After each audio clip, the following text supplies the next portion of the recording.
challenges like suspension or removal.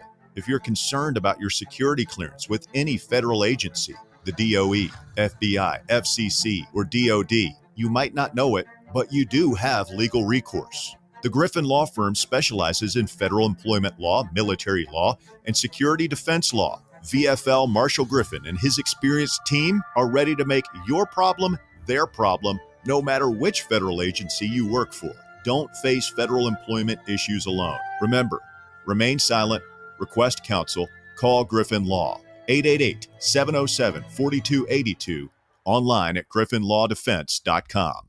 What if I told you you could pay off your home in an average of 7 years without making more money or spending a dime less, simply by changing how your mortgage is structured? Sounds impossible? Let me show you how it works. I'm Chris Burleson with University Lending Group, helping families across the U.S. save thousands in interest and own their home years sooner. Don't believe me? Give me a call at 865-388-7634 or visit smartloantn.com to learn more. NMLS number 332941. Got a flat tire? Strange noise under the hood? Don't stress. Roll into Matlock Tire and Auto Service. From oil changes and brake repairs to brand new tires, Matlock's certified techs do it all. Fast, friendly, and fair priced, Matlock is the home of the price match guarantee. Bring in any competitor's ad and Matlock will match the exact same tire for the exact same price. Matlock Tire and Auto Service. 5 locations in East Tennessee. Visit matlocktireservice.com to find the location nearest you and schedule your appointment. Welcome to Axle Logistics, where excellence isn't just a goal, it's an energy. As a leading third-party logistics company, Axle is powered by an award-winning culture built on a work hard, play hard mentality. Here, the drive for success is contagious and hard work never goes unnoticed. Whether you're just starting out or looking to level up, Axle Logistics is the place to launch your career. Join us and take your ambition to the stars. To learn more, visit axlelogistics.com.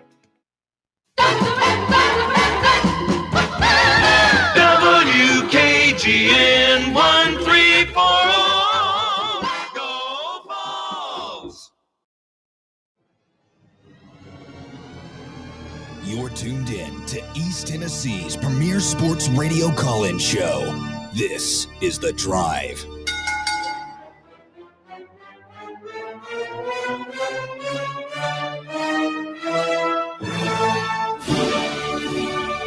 And hello, good afternoon, and welcome to another stellar edition of The Drive here on Fan Run Radio. Russell Smith punching the time clock at 3:15 on an Overreaction Monday edition of the show. A little late getting on because the basketballs were a little late kicking Rutgers' ass. We had some business to attend to. Yeah, had to throw down a little bit at the lunchtime hour. Giving them the Shiano treatment. Yeah. Out there in Vegas. Giving them some whatnot. Gave them the business. 85-60, and we called the dogs off, just like we did at Gainesville Saturday. John and the boys are upset that they weren't, that we called the dogs off. That's where we are. It's the golden era of Tennessee basketball. It's a great era of Tennessee athletics. And our only real complaint today is that we didn't beat Florida and Rutgers by as much as we really wanted to. Even though we basically, we took off our belt, doubled it over, and then just started smacking them right in the behind with it. B2A, I believe, is what the kids say, which I don't find funny. As a child who was whipped with the belt a time or two, You don't think I was? I don't think that's very amusing. Dad, you wait till your dad gets home. The worst words you could ever say to young Russell Smith. Let's get Bob Baskerville joining from Parts Unknown today. Bob, good afternoon. How are you, sir? I'm good. Are we still going to keep recanting about your abusive days when you were a child? Or we could, it's Thanksgiving, man, and we've got a lot to celebrate. Let's get to it. Yeah, man. It's We put the B2A a couple of times Yes, sir. this weekend against the Gators down in Gainesville, against Rutgers today out in Vegas. And Bob, we'll go ahead, and I know you've been waiting for this one, but here you go. I told you so. Oh, I told you so. Yeah. You called it, Bobby. Feels good. Feels good. Every once in a while, get some stuff right. I was just reminded by Matthew in Dallas that I was saying a month ago that Bishop Boswell was not going to be part of this rotation a month from now. And here we are a month later, and he looks pretty critical to the basketball team. But back to football. Got that one right. I just believed. That's all. Maybe I'm not as I'm just not as beaten down as you guys have been. You've experienced it longer than I have, so I get it. It was a cathartic moment. Absolutely, Bob. I'm being told if there's anything, the people can barely hear you. If there's anything you can do, turn your computer all the way up, turn your mic all the way up, get a bullhorn, something like that. That would be helpful. Is that any better? Not really, but I guess we'll. Yeah, I don't know. You may want to check your settings. May want to what, there? Check your settings. We'll troubleshoot it. Bob Baskerville is on vacation. He has graciously cut the vacation short, told the wife and kids, sorry, ain't got time for you. It's Overreaction Monday, and the drive needs me. Don't forget, tomorrow we will be live again at Barley's in the Old City as Tennessee takes on Houston in the, I believe, number 2 ranked Cougars now. They're right behind Purdue in the basketball polls. So I would like, again, to thank the college basketball schedule makers who are working with the show. It really worked out nicely today to be able to do a little voluntary reaction right after the game here today, and then we'll feed right into the game tomorrow, and you can come watch it with us down at Barley's in the Old City. But it is a victorious Keg of Glory edition. Many of you still drunk off the Keg of Glory as Tennessee just takes Florida to the woodshed in the swamp. Absolutely destroying the Gators down there. I mean, again, we call off the dogs on them. And that's got some people upset, which I understand, by the way. I understand. But it's hey, man, this ain't state-run radio. I'm not, I know those guys are, you can't. Shut up. Don't be mad. Be mad. If you want to be mad, I get it. Like, I'm not mad, but I kind of, like, it would have been nice. It would have been nice to put a 50 burger up there, but I'm not going to complain about a day when you're up 31-0 in their building, Bob, and it never was really contested. Yeah, I mean, first of all, do I sound any better? No, but I've got a little echo where I can hear myself again now, so that's cool. Awesome. Well, all I was going to say was I'm with you. I think I would have loved to have seen us score more, but man, think about where we were going into the game. We got out with the win. That was as impressive a half of football that I've seen from the boys all season. So from that perspective, I'll take it. Yeah. I mean, we haven't hit Rogers' keys to victory yet, Russ. I'm really interested to see. I think one of them was start. Was it start fast? No, it was pretty conservative. Let's go through it. Rogers' keys to victory. By the way, our technical difficulties not being helped by the fact that Walker Smith is not here. Hashtag unexcused absence. Something about a flat tire or something lame excuse. But we will get those issues fixed and worked out for you. All right, rolling through Rogers' keys to victory. We review this here this afternoon. Number one was win the turnover battle. And I guess technically it was 1-0 because they had a turnover on downs. But turnovers really didn't figure into it. We certainly did not lose the turnover battle. Well, no, I think Aguilar won it by getting his own fumble back. That was a huge play in the moment. Yeah, that was. I mean, everything that went wrong for us traditionally in this series, getting screwed by the officials, phantom calls, fumbles, the ball popping right up into a guy's hands and them going the other way. It was all reversed. Like, we got all the breaks Saturday night on top of just being better than them. So that was fantastic.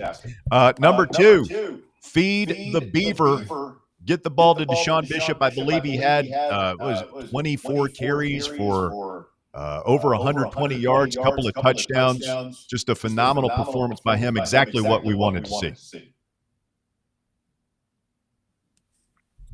Did we lose Bob? No, I'm right here, but it sounds like you guys couldn't hear me. Oh, we got you now. Go ahead. Okay. Yeah, man, you were like a psychic on that one. I mean, Bishop was like a machine in that game. It was great to see too. I mean, I think we ended up as a team beyond Deshaun. We had like 51 carries for 240 plus yards. I mean, it was that was a clinic on the ground. And then no kicking game disasters, the third of Rogers' keys. We did miss a field goal, but it was a super long field goal. I'm not going to beat up on Mad Max for that too much. 3 for 3 so far on Rogers' keys. Okay, what's the last one? The fourth one, and I think this is going to be the key going forward for this team. In this next game against Vanderbilt, which we're going to talk about, and whatever happens in the postseason. But really, I think it's going to be the key for Josh Heupel going forward. Honor the first max. We know this guy can coach offense. We know he can scheme guys open. We know he can scheme open the running game. Right. We know he can be aggressive and all this stuff. He's just got to figure a way to get us to play clean. He's kind of lost his mojo a little bit. Well, he's got to find a way to clean it up, and we saw that Saturday. We didn't have any turnovers, no kicking game blunders, a few missed assignments. That's going to happen, but we kept it to a dull roar. Minimal penalties. No dropped passes that I can recall. Missed tackles were not as prevalent as they have been. Penalties were not as much. And so I'm going to give them that one a perfect 4 out of 4 on Rogers' keys to the game. I had them 20. I had Florida winning 28-27, and I've never been happier to be wrong. What I have 34-20. Florida winning. Yeah. Go ahead and just Bob. We're going to connect with you over the phone, man, because this echo is not good, and we can't hear you anyway. So we'll get that straightened up here this afternoon. But 4 out of 4 will get you a beat down for the Big Orange in the Swamp. Just a phenomenal performance by the guys. Kudos to Heupel and Joey and Uncle Fluffy. Kudos to all of them, man. They got it done. They went down there and did what they had to do, which was defeat an inferior opponent. They did it on the road. They did it at night. All the things that have been question marks for Heupel through his era so far, they went in there and jumped all over them and just smothered them. Just ran away and hid in the end and never let them have any real chance. Yeah. All hope was abandoned early in the first quarter. The fans down there, they quit as bad as that team quit. Hey, man, been there.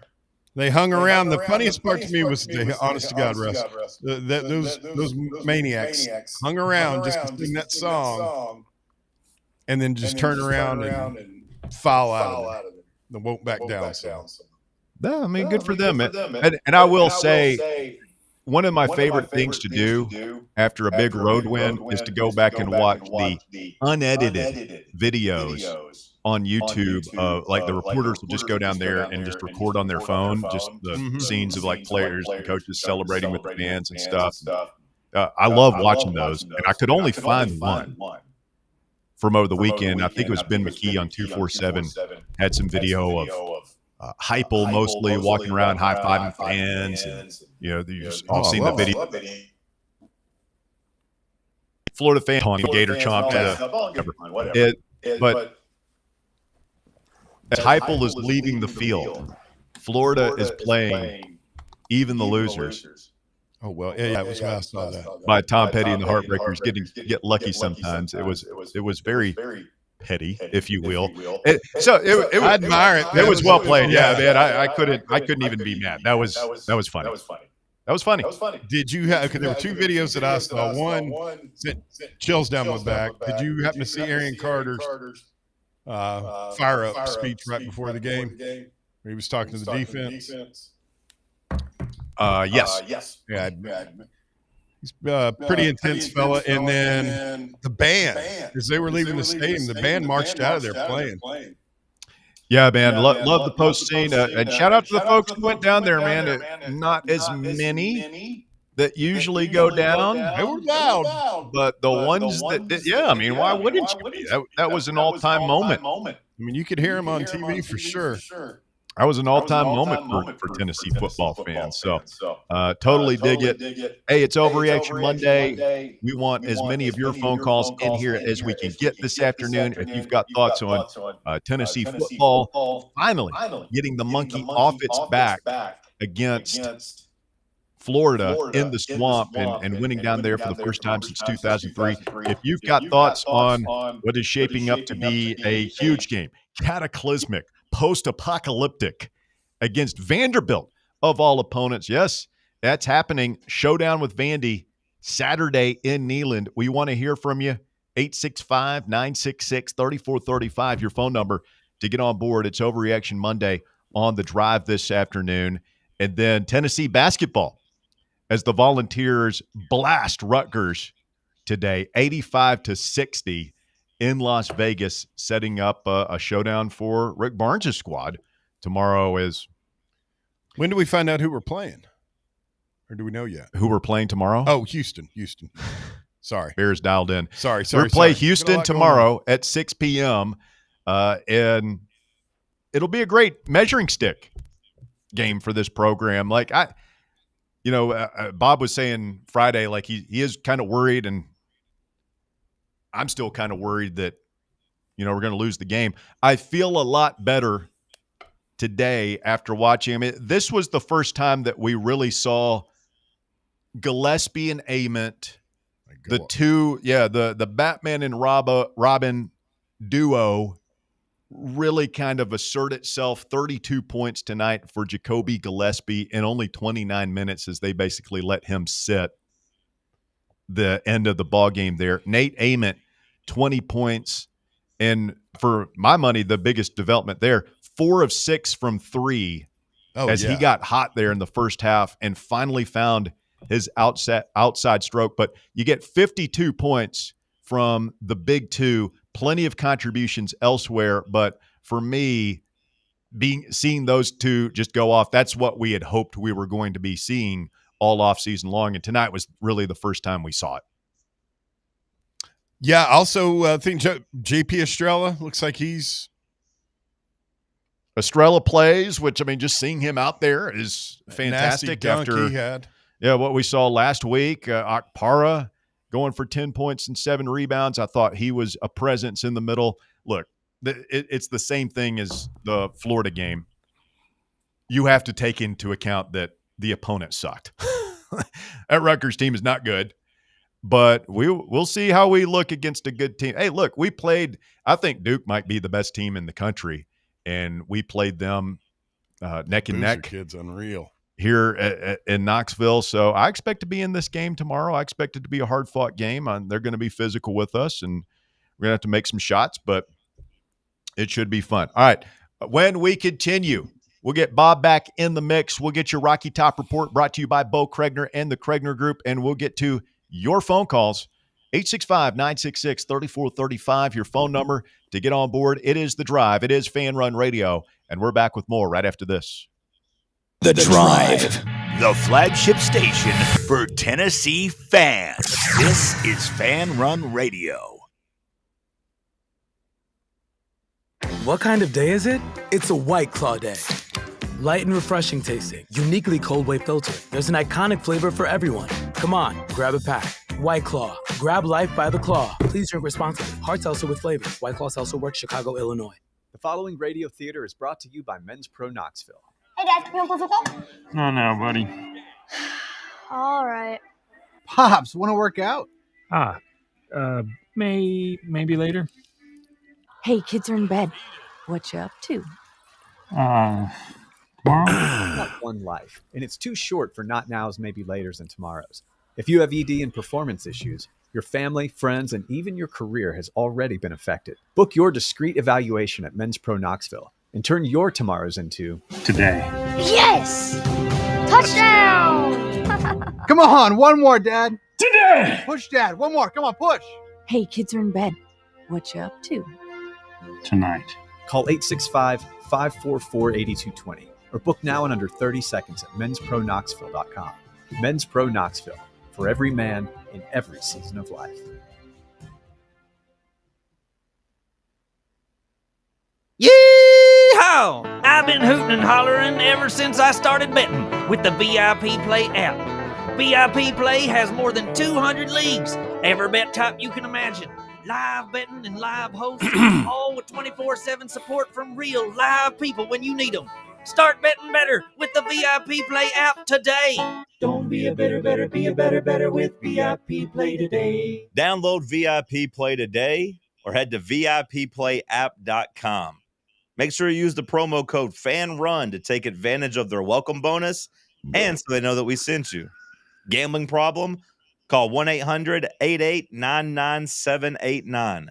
Must be 21 or older and located in Tennessee to bet. Vol fans, reimagine your home at Broadway Carpets and Flooring for any remodeling or building needs. With a variety of carpets, rugs, hardwood, vinyl, and stone, Broadway has all the flooring and installation options you're looking for, including pet-resistant products like Pet Perfect Carpet from Shaw Floors. Visit their showroom in downtown Knoxville or the location in West Knoxville located on Kingston Pike near Pellissippi Parkway today.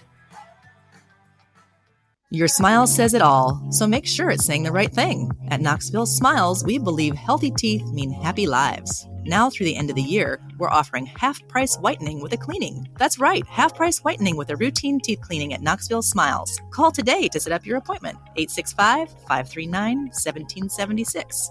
That's 865-539-1776. Or book online at knoxvillesmiles.com. Don't wait another day to love your smile. Smile brighter with Knoxville Smiles. Got a problem tree looming over your home? Call ECR Total Landscapes. Whether it's trimming, removal, or storm cleanup, our certified pros get the job done safely and efficiently. We're licensed, insured, and ready 24/7 for emergency calls. Big or small, we cut them all.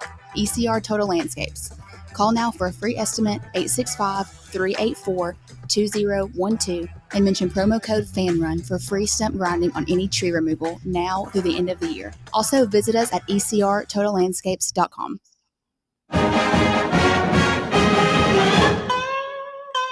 It's time for the Rocky Top Report, brought to you by the Kregner Group. Rocky Top Report brought to you by Bo Kregner and the Kregner Group. Tennessee redshirt freshman offensive lineman Jesse Perry and redshirt junior punter Jackson Ross have been named SEC co-offensive lineman and co-punter of the week. Really, we're doing co-punters. We can't just choose a dang punter and give them the award. Really? It's weird. Participation trophy society, man. You got to love it. So the win, of course, tied for the largest margin of victory over Florida and Gainesville in series history. Pretty good to see Perry back out there and playing well after missing most of the New Mexico game. And then Jackson Ross flipping field position, consistently punting or pinning Florida deep in their own territory. Oh, that one that led to the stupidest decision ever with the timeout and being on the 1-inch line. Whatever. I also like the guy where it's clearly going to bounce into the end zone and he fields it for some reason at like the 4. Yeah. The kickoff. God, they were bad. Poorly coached. Very poorly coached. Tennessee, a 2.5-point favorite this week against Vanderbilt. We get into this. Tennessee wins today in basketball, 85-60 over Rutgers, turning our attention to a showdown with Houston tomorrow at 6 p.m. in Las Vegas. Tennessee also today announcing a contract extension with Lady Vols soccer coach Joe Kurt. He deserves one. Had a pretty good year. During his 19 seasons on Rocky Top, Kurt has helped guide the Lady Vols to 2 SEC tournament championships, 3 SEC Eastern Division championships, and 11 NCAA tournament appearances. Congratulations to, it always makes me think of Joe Kurt. Do you think it's kind of where did you stand back when, like, the SEC East championships? I always thought that was kind of, I mean, for lack of a better phrase, it's very Butch Jonesy. I always thought. It was cringy, but I think Tennessee in the former era did a good job of not selling in football. We're talking about, yeah, they had like banners in the practice facility, but they didn't go out of their way and like beat their chests like Butch would have. It was sure, it was understood that was kind of an honor, not an award. All right, that is your Rocky Top Report. It's brought to you by Bo Kregner and the Kregner Group. Get it listed, get it sold, and move on. Bo Kregner and the Kregner Group. They do real estate the right way. Call them at 865-742-1035 or just go online to BoKnowsHouses.com. Walking by faith, helping others. Bo Kregner and the Kregner Group. All right, let's try Bob again here, see if we get the tech issues straightened out. Bob Baskerville, live in parts unknown, working through the kinks with us here this afternoon. What's up, Bob? Can you hear me now? I think it sounds a little better. Yeah. Okay. If you've got anything that you turned up, if you can turn up any more, just a smidge more would be perfect. But, yeah, it's a lot better. Yeah, I don't know if I've got a gain level on this microphone or not, so I'm pushing it closer, if that helps at all. Yeah. If you could just put it into your mouth. Just chew on it. Yeah, that would be good. That's not creepy at all. Yeah, I'm good, guys. What a weekend, man. Football, basketball. Got another football game coming, and now it really, really matters. I mean, I'm hearing that it sounds fine on the app, by the way. So hopefully you guys can hear me okay. But yeah, man, it's a great start to a holiday week, man. It's I can't believe like how good the Florida win felt, and then today, yeah, we got a real test tomorrow against Houston, but we went out and did what we were supposed to do. Did it that way on Saturday night and did it today with the basketball guys. Yeah, it's good to feel good, man, after a couple of weeks where a little anxiety collectively in Vol Nation, some wailing and gnashing of teeth, some people wondering where is this all headed? But it's good to go ahead and see a couple of wins for the Volunteers. And we'll talk about this win in the Swamp and what it means. But I feel like just looking at social media, the message boards, all that stuff, feels like our fan base has sort of already turned its attention to Vanderbilt. And I mean, they should. It's one of those. It's kind of like the 2001 Florida game. You win down there, but we all know what happened after that. Yeah, beating Florida that year in the Swamp was still a moment that's celebrated even to this day. Right. But you didn't finish the drill. We got to finish the drill this year, boys. I do think, guys, that because of the way the game ended, or, the way the second half played out, there was like, it wasn't like an emotional up to the last second win. I mean, it was just an absolute butt whipping. And then they just kind of ran out the clock in the second half, which leads me to believe I don't think that the way we won that game the other night, that there would be as big of a letdown, as there was obviously, how emotional that 2001 game was. This was almost unemotional. That was what I finally got to about the second half of the game. It didn't have a whole lot of emotion to it. It was just, it was a very much I don't know what to do with my hands kind of moment. And that's even the way it felt a little bit on voluntary reaction after the game was like, I went back and listened to it and it was good, man. We had fun 3 hours. It was up till 2 a.m. and all that stuff. But I always try and think about like the tone of the show and like trying to strike the right tone, especially from the get-go. And I don't know if we did a great job of that on Saturday. And it was very strange to have a win against Florida and then in the Swamp, and then you come on the air and it's not just a complete explosion of joy. I don't know.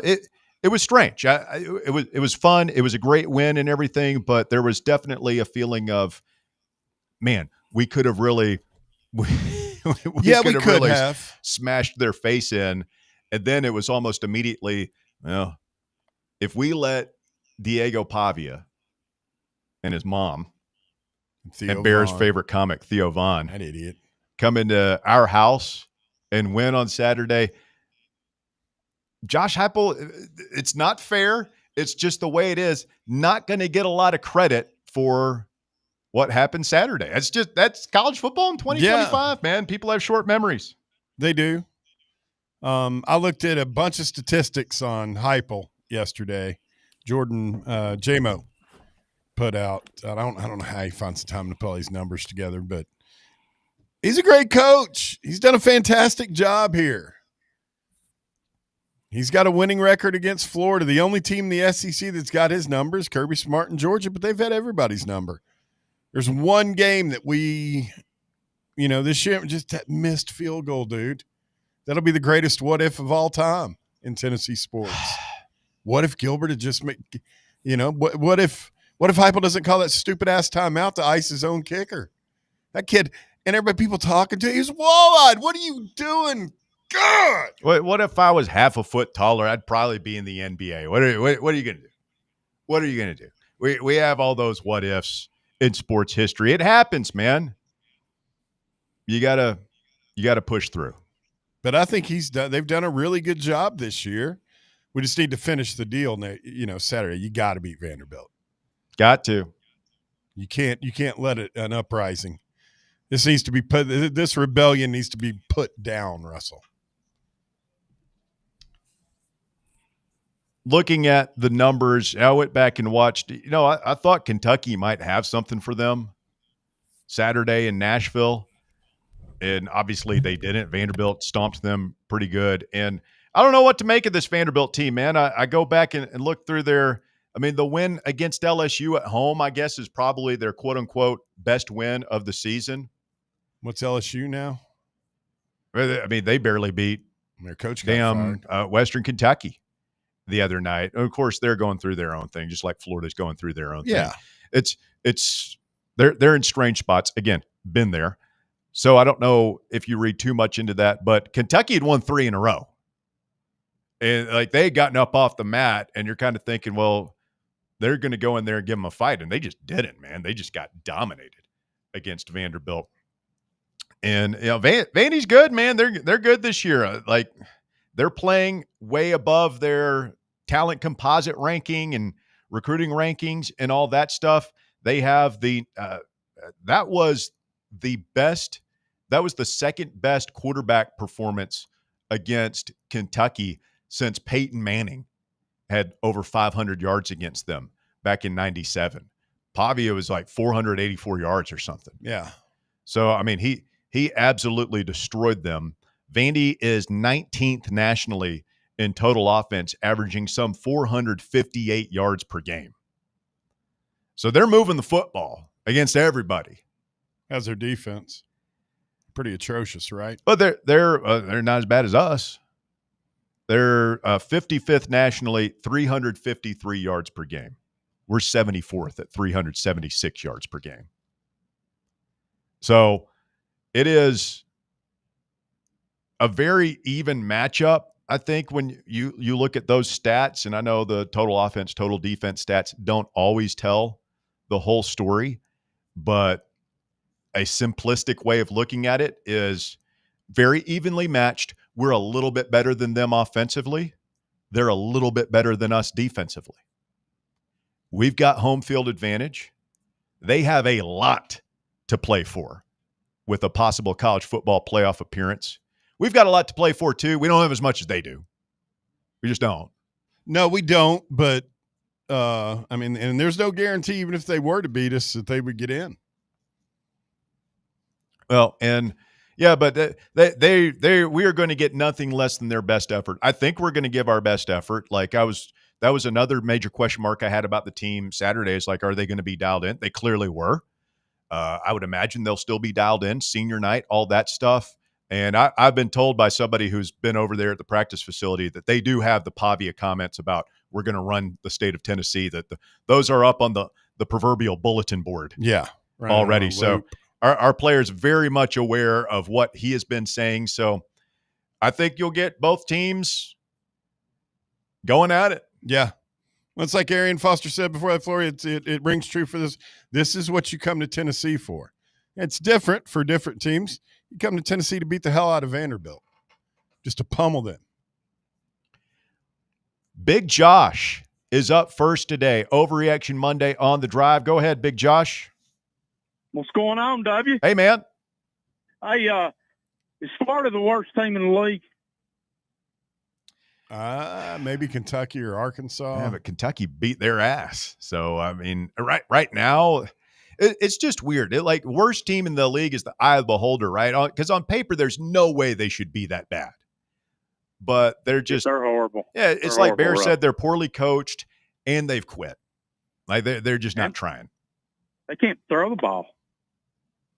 That That's running bizarre. back's good, but that's the one thing, Josh, I didn't understand why they kept trying to force. They were determined to have him throw the ball.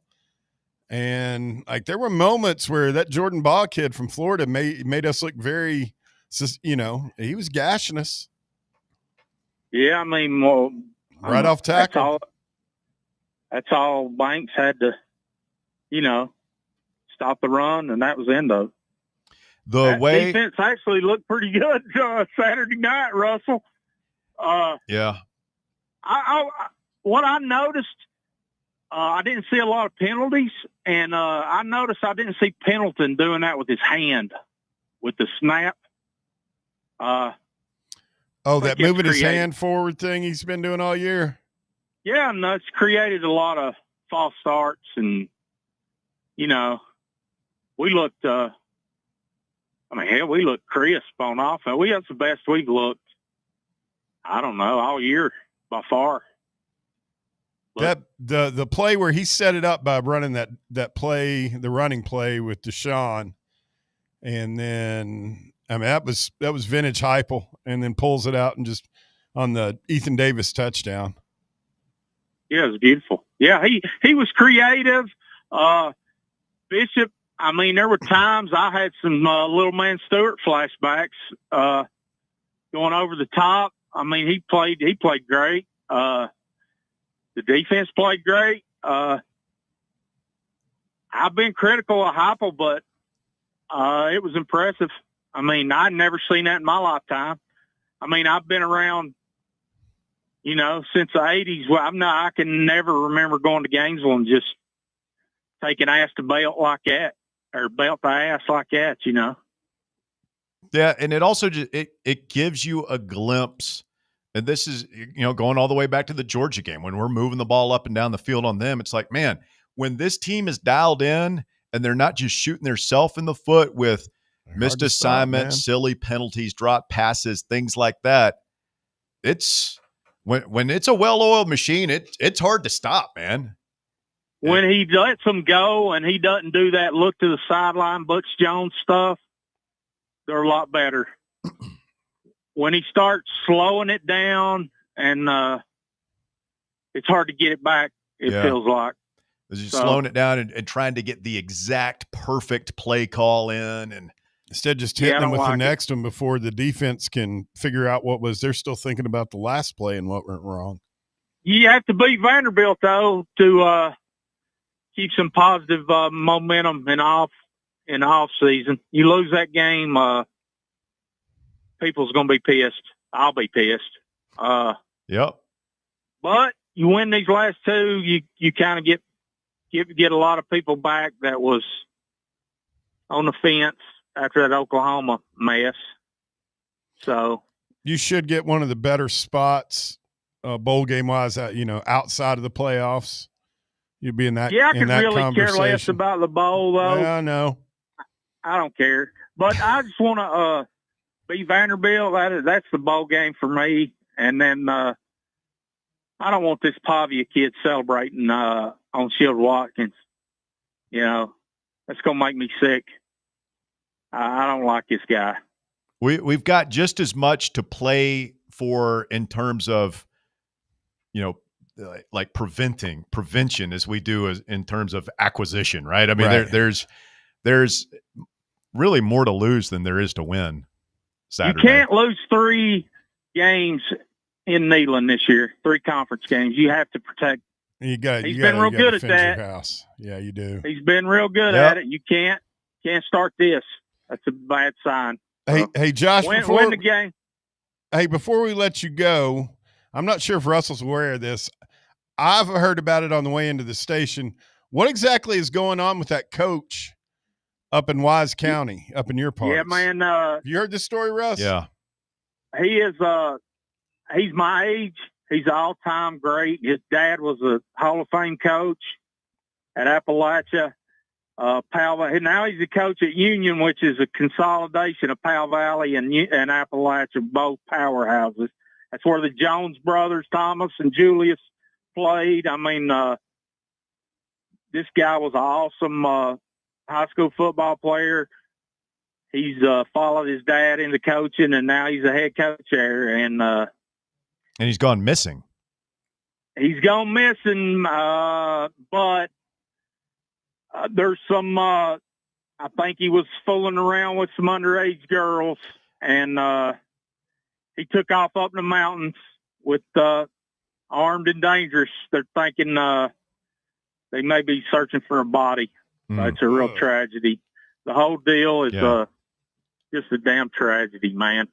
Yeah. He had his name was he's well thought of, and just made some huge mistakes, and now it's just devastated the whole community over there. So it's a sad deal. Anyway, you guys take care. Beat Vandy's ass. Go Big Orange. That boy. Thanks, Big Josh. Appreciate you. So tomorrow, live at Barley's in the Old City, and then Friday we will be on the air for our annual Black Friday special, live this year from the Casual Pint North Shore. I know a lot of folks are coming in for the game this weekend. We've already heard from a couple people. I believe we're going to get a Justin Hanna appearance, a DR Vol appearance. If you're coming in from out of town, we'd love to see you Friday as we broadcast live from 3 to 6 at the Casual Pint North Shore. It's on Thunderhead Road, just off North Shore Drive, out west, right next to Pellissippi. Great watering hole. We're going to have cold beverages. We're going to have great food down there. They got pizza, burgers, appies, all that good stuff. And I haven't even looked at the weather. Are we going to – is it a patio day? I don't know. I know it's going to pour tomorrow. That's the only thing I looked at. Ooh, probably not a patio day with a high of 42 degrees. We bundle up. You can bundle up. I'll be inside. All right. So come out, see us. Casual Pint, get warm inside with a little liquid warmth as well at the Casual Pint North Shore on Friday. Coming up, hour number 2 of the program. It's Fan Run Radio. Back with more right after this.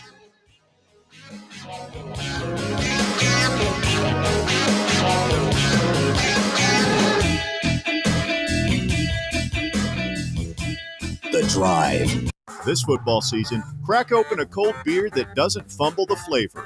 Garage Beer is 100% beer-flavored beer.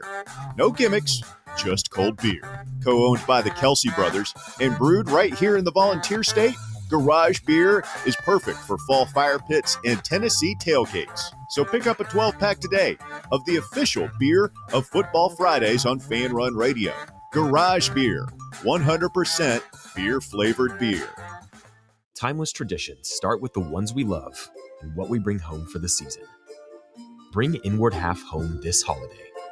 Comfort and performance, made for the journeys you take and the memories you make. For quiet moments or the days you'll remember forever. From performance polos to cozy hoodies, modern apparel for men, women, and kids, there's something for everyone. This holiday, make tradition comfortable. Make it memorable. Make it Inward Half. Hey, Vols fans, Cody Brown here. I grew up right here in Tennessee and know what it means when someone says, I've got your back. That's why you can trust Farm Bureau Insurance of Tennessee. Whether it's your home, your vehicle, your family's future, or the business you built from the ground up, we will show up for all of your insurance needs. We are Tennesseans who understand what matters, which is doing right by you. Insurance is not all about just paperwork and policies, but it's about the people we insure every day. So if you want insurance that hits home, give me a call at 865-992-3871. Go Vols. Barley's has live music on weekends, general team trivia on Wednesday nights at 8 p.m., and now live sports trivia courtesy of the Knoxville Trivia Guys every Thursday night upstairs. The game starts at 7 p.m. and is free to play for everyone, so head on down to the Old City and show off your sports knowledge and win gift cards to Barley's. Use those gift cards to buy some delicious food and drinks, and you can take it all in with their wide selection of TVs and indoor projectors. Barley's Tap Room and Pizzeria. Have you ever found yourself wishing your clothes looked brand new again? Whether it's your favorite suit, that little black dress, or your comfy winter coat, Crown Cleaners can make it happen. From stubborn stains to delicate fabrics, the expert team at Crown Cleaners uses the latest cleaning technology to ensure your clothes come back looking and feeling fresh. Visit one of their 2 area locations, Kingston Pike on Bearden Hill or South North Shore Drive near Dunkin' Donuts. Online at crowncleaners.com. Crown Cleaners, a tradition of excellence. Citizens National Bank. Don't let the chaos of the holiday season slow you down. Adding your CNB bank cards to your digital wallet makes checking out fast and easy. Forget digging through your wallet or entering payment information. Just tap, pay, and you're on your way. Add your bank cards to your digital wallet for a smoother shopping experience. Citizens National Bank. Banking never felt so good. Member FDIC, Equal Housing Lender. You're listening to FM 105.7 and AM 1340, WKGN Knoxville, and W289CU Knoxville, Fan Run Radio. Today, we raise a glass of Jameson Irish whiskey to the sport of football. Hear, hear! To Gaelic football, born in Ireland in 1885 in its thrilling blend of soccer, rugby, and basketball. On a massive field, 15 players kick or hand pass a round ball to score points over a bar or into a net. No pads, no helmet, no sense. Hear, hear! To college football, which kicked off in 1869 when Rutgers beat Princeton 6-4 in the Battle of New Jersey. With 11 players and helmets and pads, teams battle on a 100-yard gridiron with explosive pass plays and hard-hitting tackles. Unless you're called for targeting. Hear, hear! Since 1780, Jameson Irish whiskey has been enjoyed by sports fans all around the globe. Whether your football is Gaelic, American, or even soccer, we can all agree on super smooth Jameson Irish whiskey. Hear, hear! It's time for the Drive's Top 4 at 4. Hour number 2 of the Drive underway, Fan Run Radio. Walker Smith is here. Nice of you to join us, Walker. We started at the regular time today. Oh, really? Yeah. I thought we started at 4. How much trouble is it to jack up a pickup truck these days? A lot of trouble. Can you change your own tire? No. Really? Why not? No. Because I didn't have the right stuff. What's the matter? They didn't teach you how to be a man over there at Webb? No, they didn't. You got that big pickup truck, and you can't get out of jack that thing up, pull out the gizmo. You know what? The lug wrench, Russ. Show off for the ladies as they're driving by? No.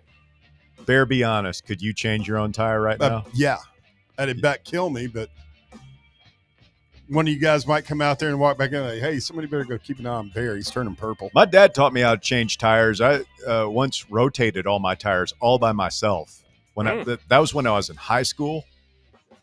I don't think that might have been the last time I ever changed a tire. That was almost 30 years ago. So I'd like to think that I could get it done if I'm like broke down on an old dirt road or something somewhere.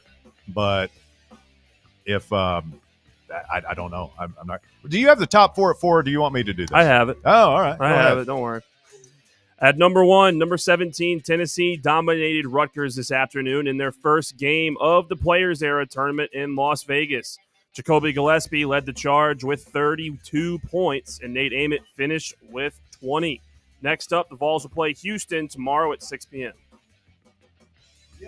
Everybody got in the game, too. Henderson, Masamba got in there a bunch. Boswell's back and looks good, back. Man. 5 assists for Bishop Boswell today. Nice. He's a defensive menace. He's just. He came in and immediately dove for a loose ball. Like the Rutgers guy thought he was going to easily get it, and Boswell's just like, nope, I'll take that. So I mean, we played so much harder than that. Oh yeah. You see why Rutgers was a team that finished 15 and 17 with 2 top 5 picks. Mm-hmm. Like they're just very not inspired, dude. They're soft. Yeah, they're soft. That's a we good way of bullied putting it. Just all the way around. So Yep. Houston is not soft. No, Houston, We- the opposite of soft. I'm cautiously optimistic after seeing what I saw today that we can play with Houston. It'll be fun. Come out, see it with us at Barley's tomorrow. Be great. At number 2, Florida State head coach Mike Norvell will return in 2026, according to On3's Pete Nakos and Chris Lowe. Amid another disappointing season, there were rumblings Norvell could get the axe after 2025. However, the university president, athletic director, and board are all in alignment as far as their support for Norvell. FSU is currently 5-6 on the season following a Friday night loss to NC State. I just assume they can't afford to fire him That's got to be it. because there's no way that's not getting better. No. It's not fixing that. So they're punting on next year.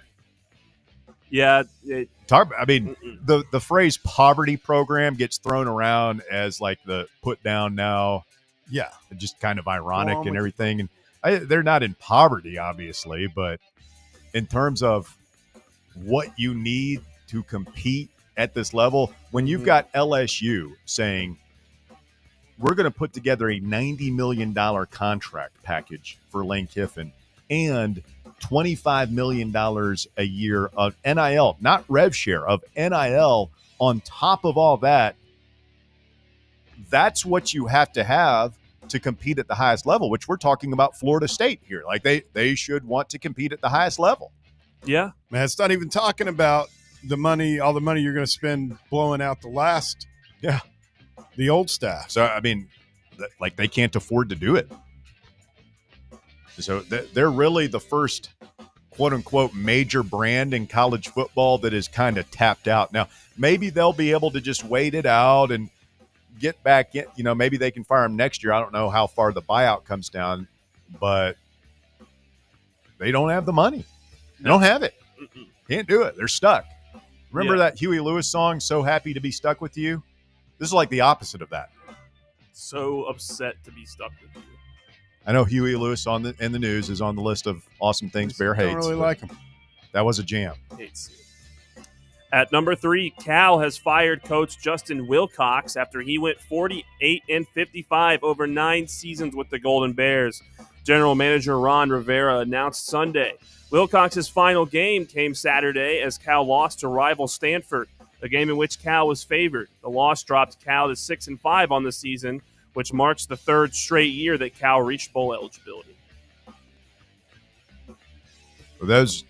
The rumblings in the summer when Ron Rivera got there is that I don't know if he's going to push Wilcox out and coach the team himself or if he just wants to bring his own guy in there. But Wilcox didn't do terrible there. He just didn't do great. No. Cal is hurt by the fact that they had to travel to the Atlantic coast half the season. It's just so hard for those programs. Not a great situation there. We'll see who they can get.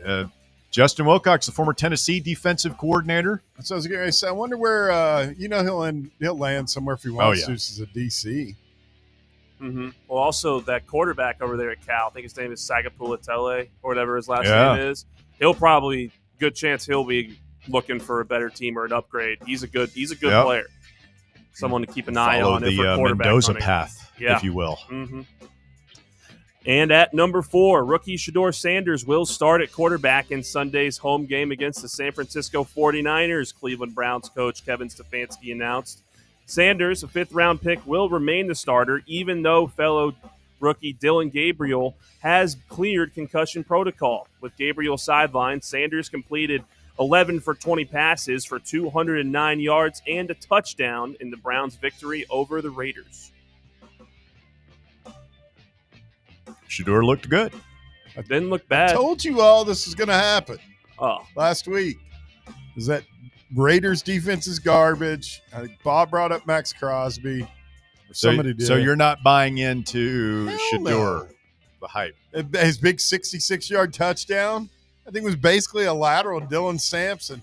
Yeah, if you never watched Tennessee when Sampson was here, if he gets the ball in his hands, he can run like he's shot out of a damn cannon. So who are they playing next? The 49ers. Yeah, have fun with He that. got up there after the game and said, "Everybody's rooting for me to fail. It ain't going to happen." It's like, I'm really not rooting for you. Like, I really don't care about you, Shedeur. I don't wake up in the morning and go, I wonder what Shedeur is going to do this week. Like, you're not really on my radar.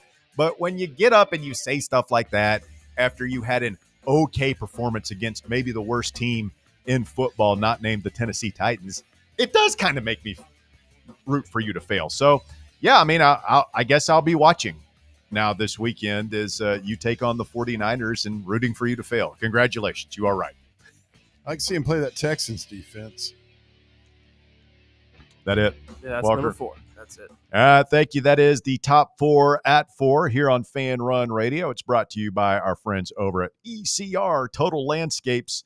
Still doing the free stump grinding promotion through the end of the year, but you got to call and get that work booked before New Year's. Free stump grinding for Fan Run Radio listeners. Just mention promo code FanRun when you call. You got any trees that need to be taken down, big ones that are dying, big ones that are leaning, trees that are just ugly. You want to get rid of them. Call ECR Total Landscapes. They're going to be out at Stately Smith Manor tomorrow doing some work in my backyard. So I'll let you know how that goes.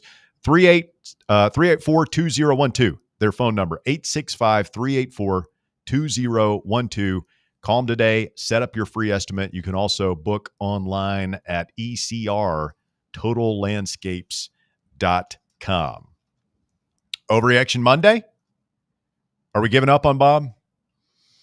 I'm going to work on it a little bit. We may try and reconnect. Poor Bob. He's just like, I just wanted, I'm trying to call in while I'm on vacation and cannot get on the show. We'll figure it out. Phil is next. Overreaction Monday on the drive. Go ahead, Phil. What's up, David? Hey, Philly. How you and Bear doing? Doing well. Well, Phil, you got your wish. Big win in the swamp. Yeah. Not very competitive. You going to give Heupel his flowers today? Yeah. About damn time we did it down there, isn't it? It is. It's been a long time coming. I heard Bear say that Heupel's a great coach. I disagree. He's a good coach. He's not a great coach. He's never done anything. Well, I think he's a very good coach. I think he has, greatness that's attainable. You know, Dabo Swinney, right, was a okay coach. He was just, you know, kind of dabbling around in the ACC for a couple of years, and then he kicked it up a notch, right? He figured out a way to win that league and get into the playoffs and win a national championship. Did it twice. Can Heupel elevate himself? Like, he has shown that he can beat people. He can take it on the road a little bit. He can have special seasons. He can win big games. But if you're going to win a championship, you have to avoid that stinker. You have to do it over the course of an entire season. That's his challenge now, is how do you take that next step in your career so that our program can take the next step? Well, that's true. And Dabo Swinney got Deshaun Watson and the Cats down in Jacksonville right now, and that's what elevated him to his national championships. Plus, he had great talent on his team. Yes, he did. And you have good leadership at the quarterback position. Go a long way, man. I mean, we have yet to have a great quarterback over at UT since he's been there. I mean, I guess Hooker's the best one, and that's not even a Heupel recruit. Yeah. Would you say great quarterback? Because I would argue that Hendon had a great season in 2022 and that this has been a great season. You know, Joey Aguilar is going to finish. This is going to be one of the top 5 seasons in terms of passing yardage in Tennessee football history. Yeah, but if you lose to Vanderbilt, it won't mean a hell of beans. I think you can have a great season without being a great quarterback necessarily. And I think that's what Joey Aguilar is having right now. And I want him back for one more year, Phil. I disagree. He's a turnover machine. It wasn't Saturday. You're not even going to go to playoff with him as quarterback. He wasn't the one who missed the field goal against Georgia, Phil. He came in here with no spring practice and damn near quarterbacked this team with all the defensive woes we've had and injuries to I think we were ahead of edge of the Georgia. playoffs. We were ahead of Georgia pretty convincingly, and then he started throwing interceptions in that game. You remember? And what about that Alabama interception before halftime? And what about that strip fumble all the way it turned the whole game around in Oklahoma? The only one of those that I would say was an egregious mistake was the one at Alabama, and that's correctable. Like that's the kind of thing you come back your second year in the system, you develop a firm command, better chemistry with your receivers and stuff. And that was also a bad call. Yeah, so I was going to say it's a horrible bad play design. call as well. So, like, we're just going to agree to disagree, I guess, here, Phil. Well, let's just hope we beat Vandy. I mean, I've suffered losses to them, and the last good team they had, they beat Major's team in '82, and that was one of the darkest days of my life. Yeah, this is a huge game right now for Josh Heupel. He's kind of gotten a reprieve from the folks that are the angry portion of our fan base, which I'll go ahead and put Phil into that box. But they're gonna be right back a week from today if you don't beat Vanderbilt at home. There's never an excuse to lose to Vanderbilt, especially not at home. But, I mean, it's a winnable game. If we don't give them the game, we can beat them. We'll probably beat them. Yeah, Without a home home field advantage. Yeah. And talent rankings, we have more talent than they do. Well, can you do – I mean, the thing for Heupel that he's going to have to do, Phil, to show that he can make it here long-term, that he can elevate the program, go to the next level, win championships, is – he's going to have to figure out a way to, do what General Needland said, which is the team that makes the fewest mistakes will win. Yeah, you're absolutely right about that. And you're right about the turnovers. Like, I think our only difference here, you think that's just who Joey is. I think he can improve and clean that up. But if you're going to beat Vanderbilt, you can't turn the ball over. You can't force the issue, and that's what was so great about Saturday night is they're just taking that underneath stuff. We're not taking deep shots. We got greedy in the second half and tried two on that one possession and couldn't connect. It's like, just keep taking the underneath stuff. Take what they're giving you, man. They're giving it to you. They can't stop it. Yeah, and we didn't make that many mistakes. I guess outside that blind side that he recovered his own fumble. Was that on Ethan Davis? There was one where Davis missed the block. Was that on him where he's supposed to come back? Yes, I think so. Or no, that was the run play. I don't know who was at fault for the fumble, but kudos to him for getting back on it. Well, what y'all think about the game today? I thought it was pretty impressive, but it's evident we don't have a shooting guard. That's the big weakness on his team. I think you even said that in the past shows. We could definitely use another shooter. I mean, it didn't matter today. Will it matter tomorrow? Will it matter later on in the season? Are Gillespie and Ament good enough to kind of carry this team, do it all by themselves? Could Estrella be the third guy, the third scorer? Can you do it without outside shooting? I don't know. We'll find out. And I see where Cam Carr just scored about 20 today in this tournament. So that's man. You have to keep something given, don't it? Yeah. Yeah, that one will never not sting. Well, we'll find out how good we are tomorrow. Houston's going to be a mighty task for the Rick Barnes. Yeah. Yeah, I mean, we'll see what they're made of, Phil. All right, guys. All right, man. Appreciate you. See you. Phil checking in there on Overreaction Monday. We do it every Monday during football season. Try to get as many of your phone calls as we can. And as he drops off, that creates a line available for you at 865-966-3435. Yeah, man, Cam Carr. That's going to be hard to watch, man. Yeah. It's really the only hole on the rock. I mean, I don't know. People are already lambasting me for being a broken record about it in the text box. Somebody said, "Are you gonna? Is Russell still gonna whine about being a shooter short?" Yes. I'm still Does going. Phil, apparently. Yeah. Until we. I mean, you started Abram again. He didn't even take a shot today. There was that lineup. Hold on. You started a shooting guard that did not attempt a shot. And I'm not going to go on and on. I mean, he played 15 minutes. It's not like he is just out there for he's, what do they call that in baseball? The starting pitcher is the piggyback start or whatever. Oh, like we used to do with our Sunday guys. He played 15 minutes in the game, did not attempt a shot. Boswell looks better, but I mean, he's no shooter. Berg, I still think could probably be the guy, but he only takes one shot today, 0 points in 8 minutes. So whoever they had in at the end of the game where nobody wanted to shoot it. Maybe I'm wrong. Maybe we don't need a shooting guard who shoots the ball well, but it puts a lot of pressure on Gillespie and Ament to be on every night, and especially the big games. Yep. Let's get Chad in here next. Chad, you're on the drive, Fan Run Radio. Hey, guys. Thanks for taking my call. I was thinking we've got to win this game. I work with a guy who's a Vandy grad, and he's the kind of guy who will trash talk about bowling.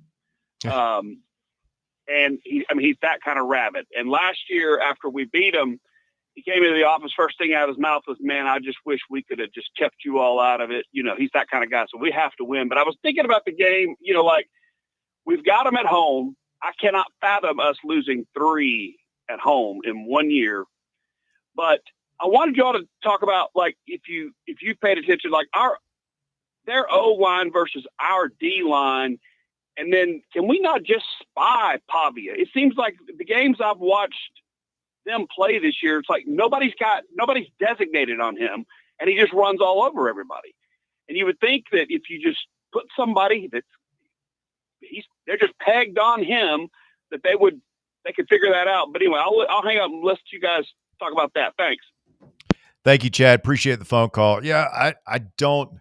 The thing about Vanderbilt is they're pretty balanced, right? Like they run it a ton and they can throw it real well. They have a great tight end, 2 really good wide receivers. They're pretty balanced. I think the ticket is, and Banks's thing is usually just stop the run and make the quarterback beat you. And sometimes he can. It feels like Ty Redmond the game is slowing down for him, and he's figuring it out.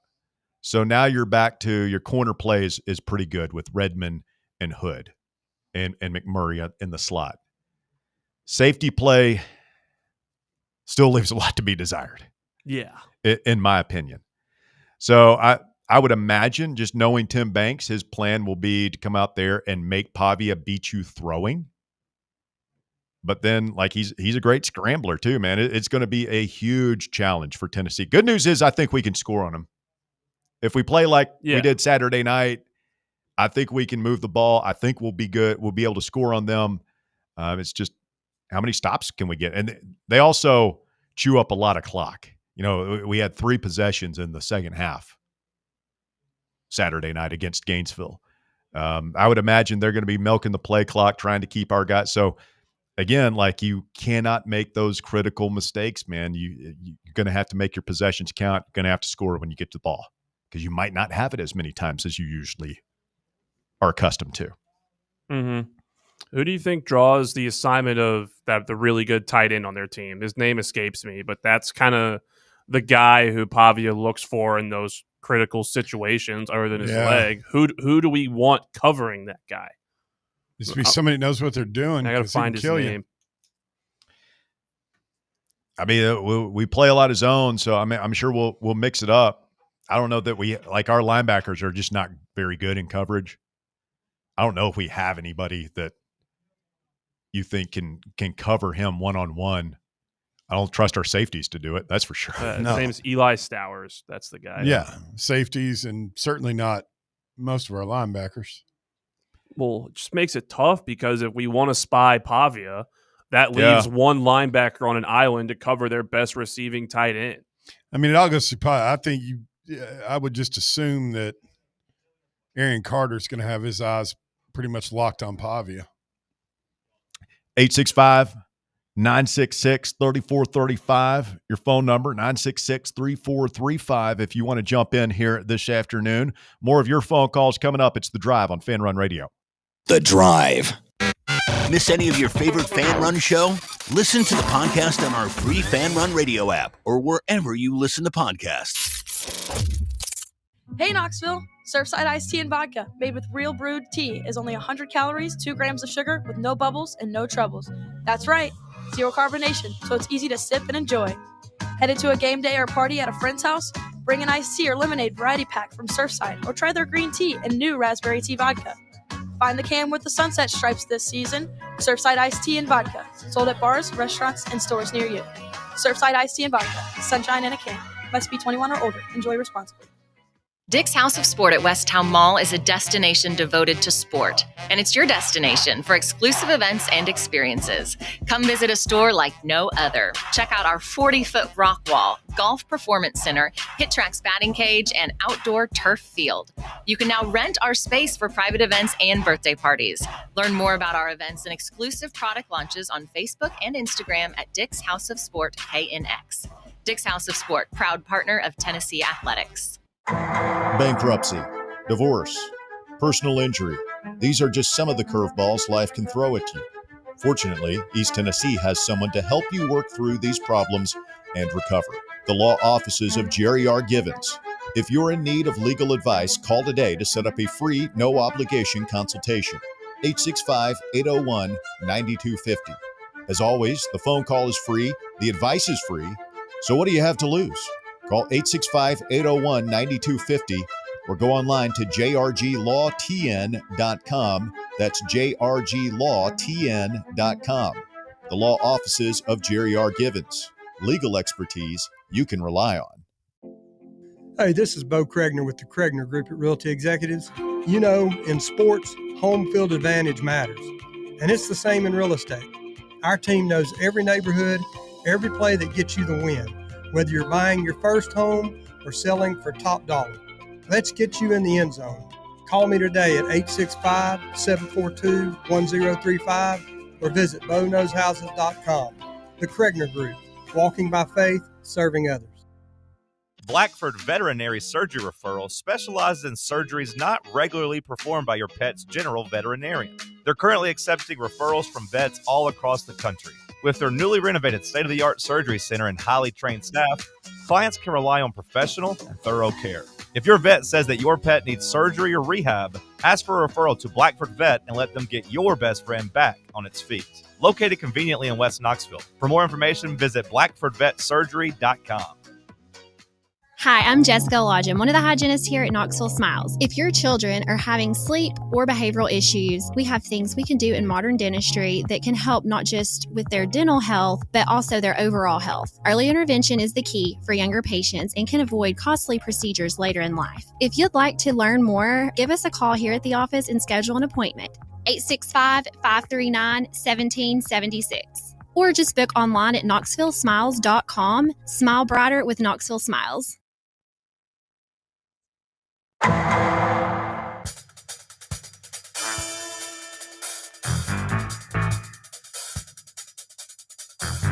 Georgia coach Kirby Smart dismissed backup offensive lineman Nair Daniels today, a day after his arrest after allegedly driving more than 150 miles per hour while attempting to flee police in Commerce, Georgia.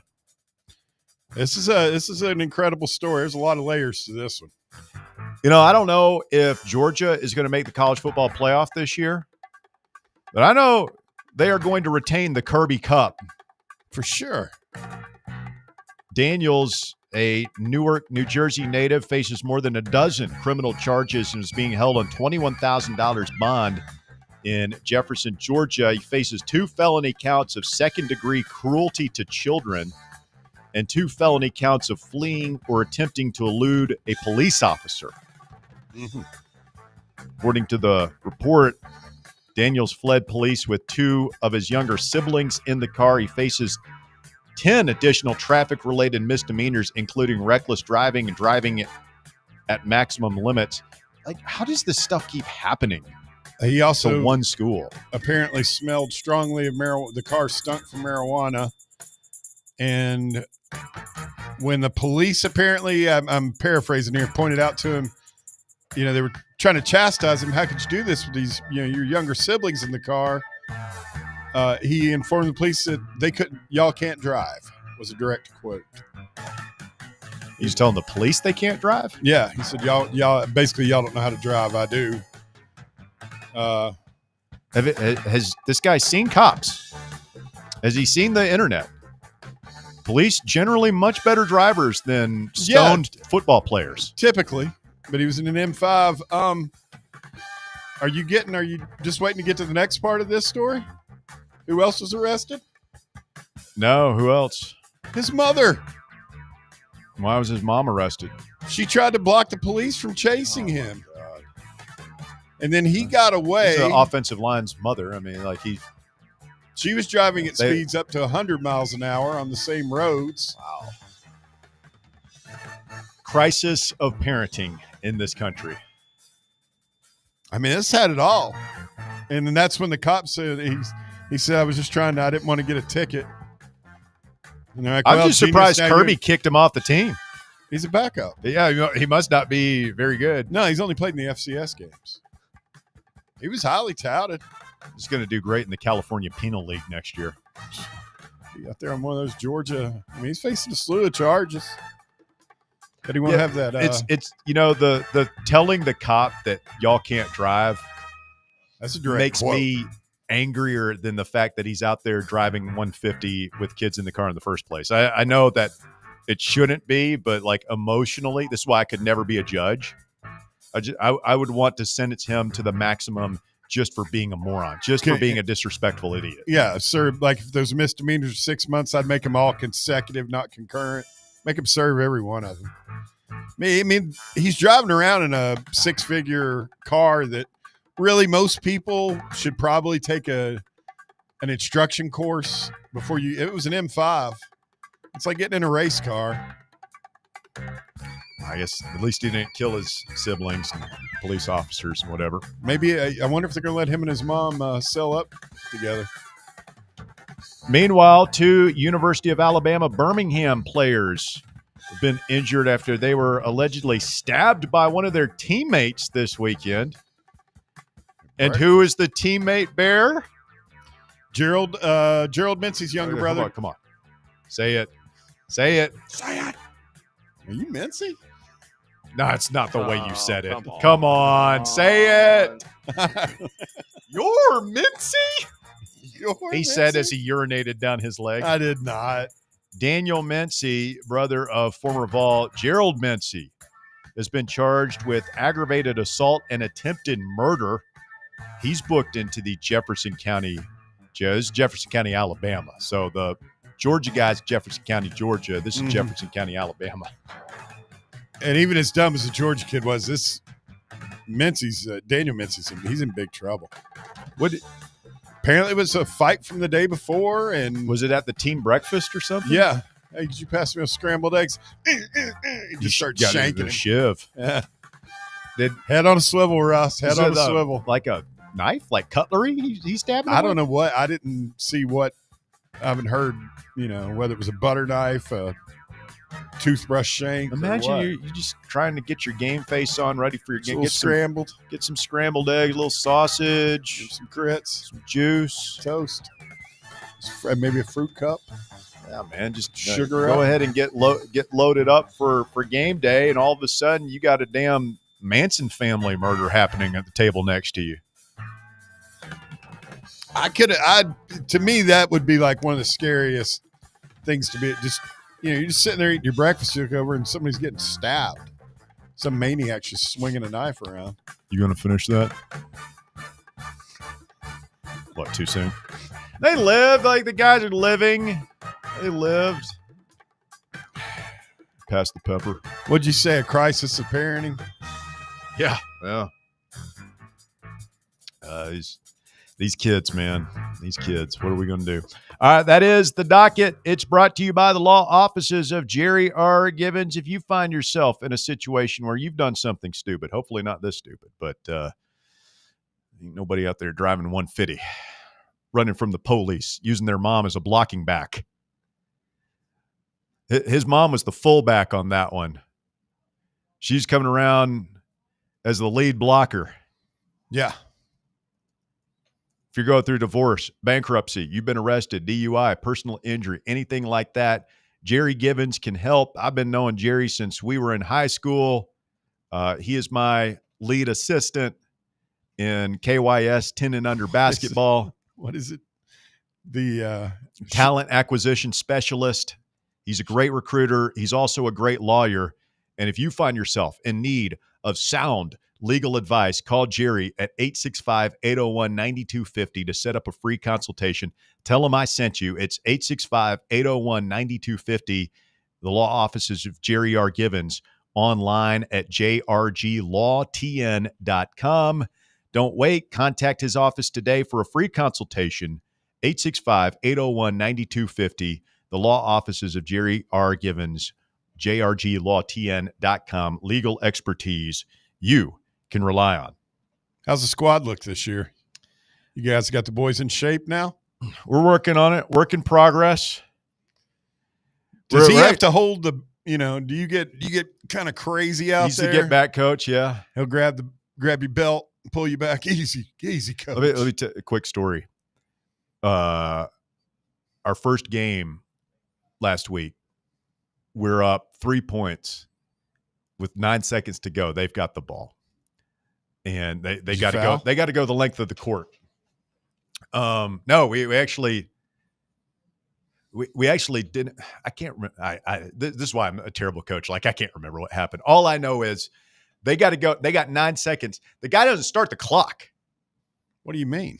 The clock guy. He didn't start the clock. Was he a parent of one of the other kids? Some kid. And like they're going up, and all of a sudden I hear Jerry, hey, start the clock. Like he's going, start the clock. And I look up, the clock's not moving. They've already got the ball in front court. I'm like, dude, start the clock. And, that's not fair. And the game ends with them, like they're shooting a corner three, which from my vantage point looked good. Like kids never make 3-pointers at that age. Definitely not from a corner. And I told the guys, like, look, man, if that had gone in and we go to overtime, like you and I are going to have words. You'd have gotten tossed.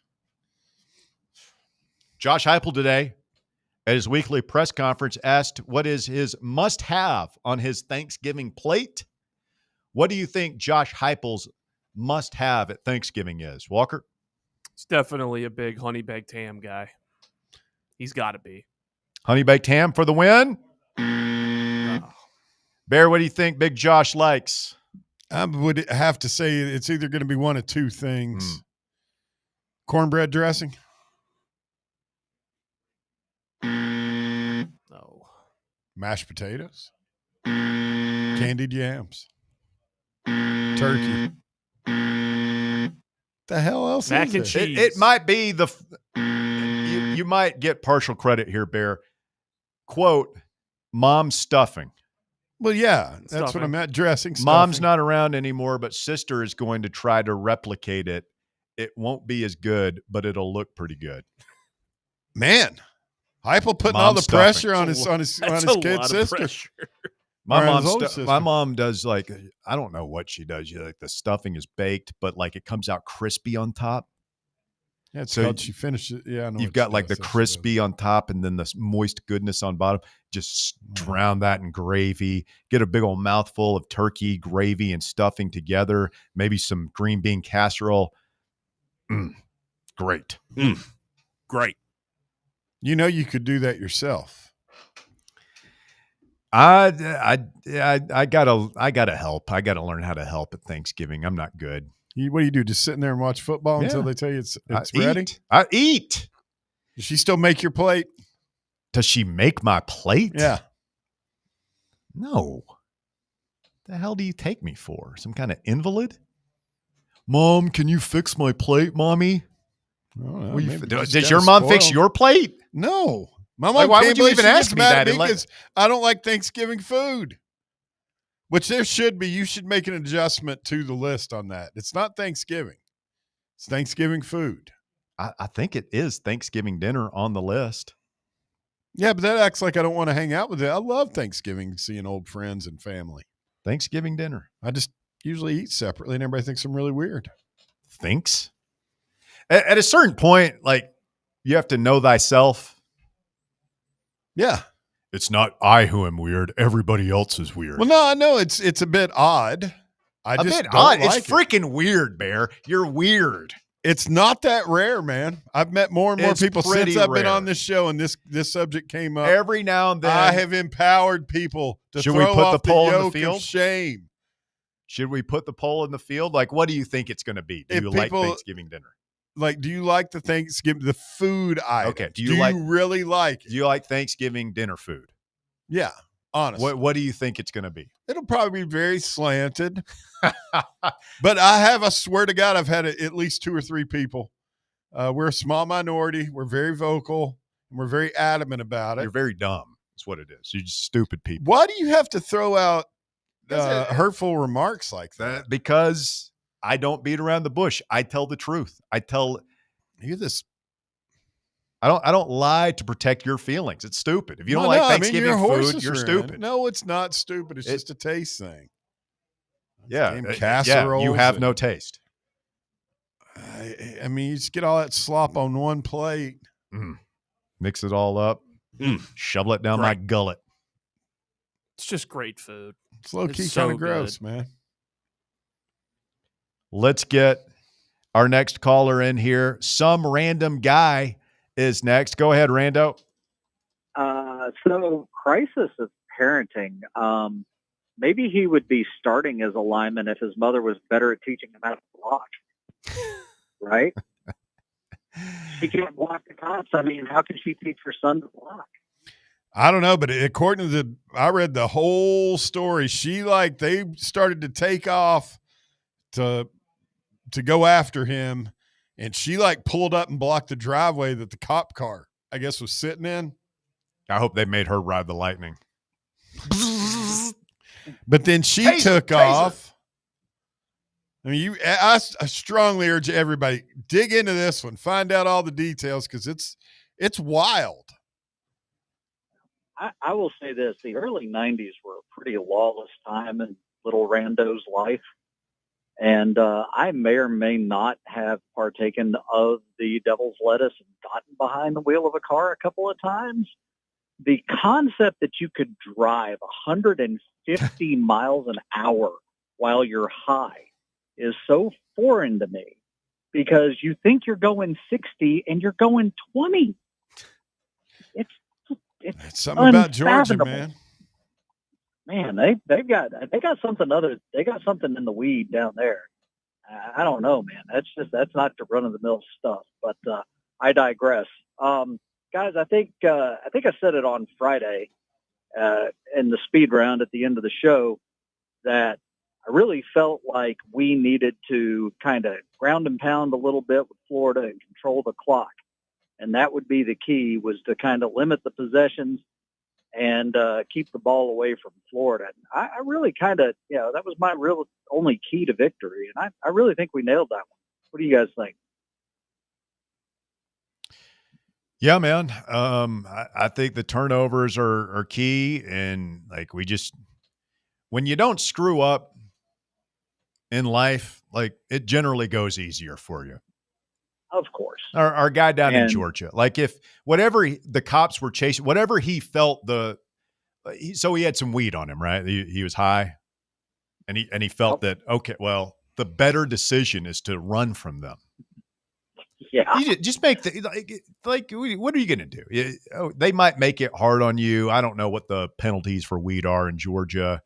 Kirby's not going to kick you off the team for a little weed. The quotes, I missed this one.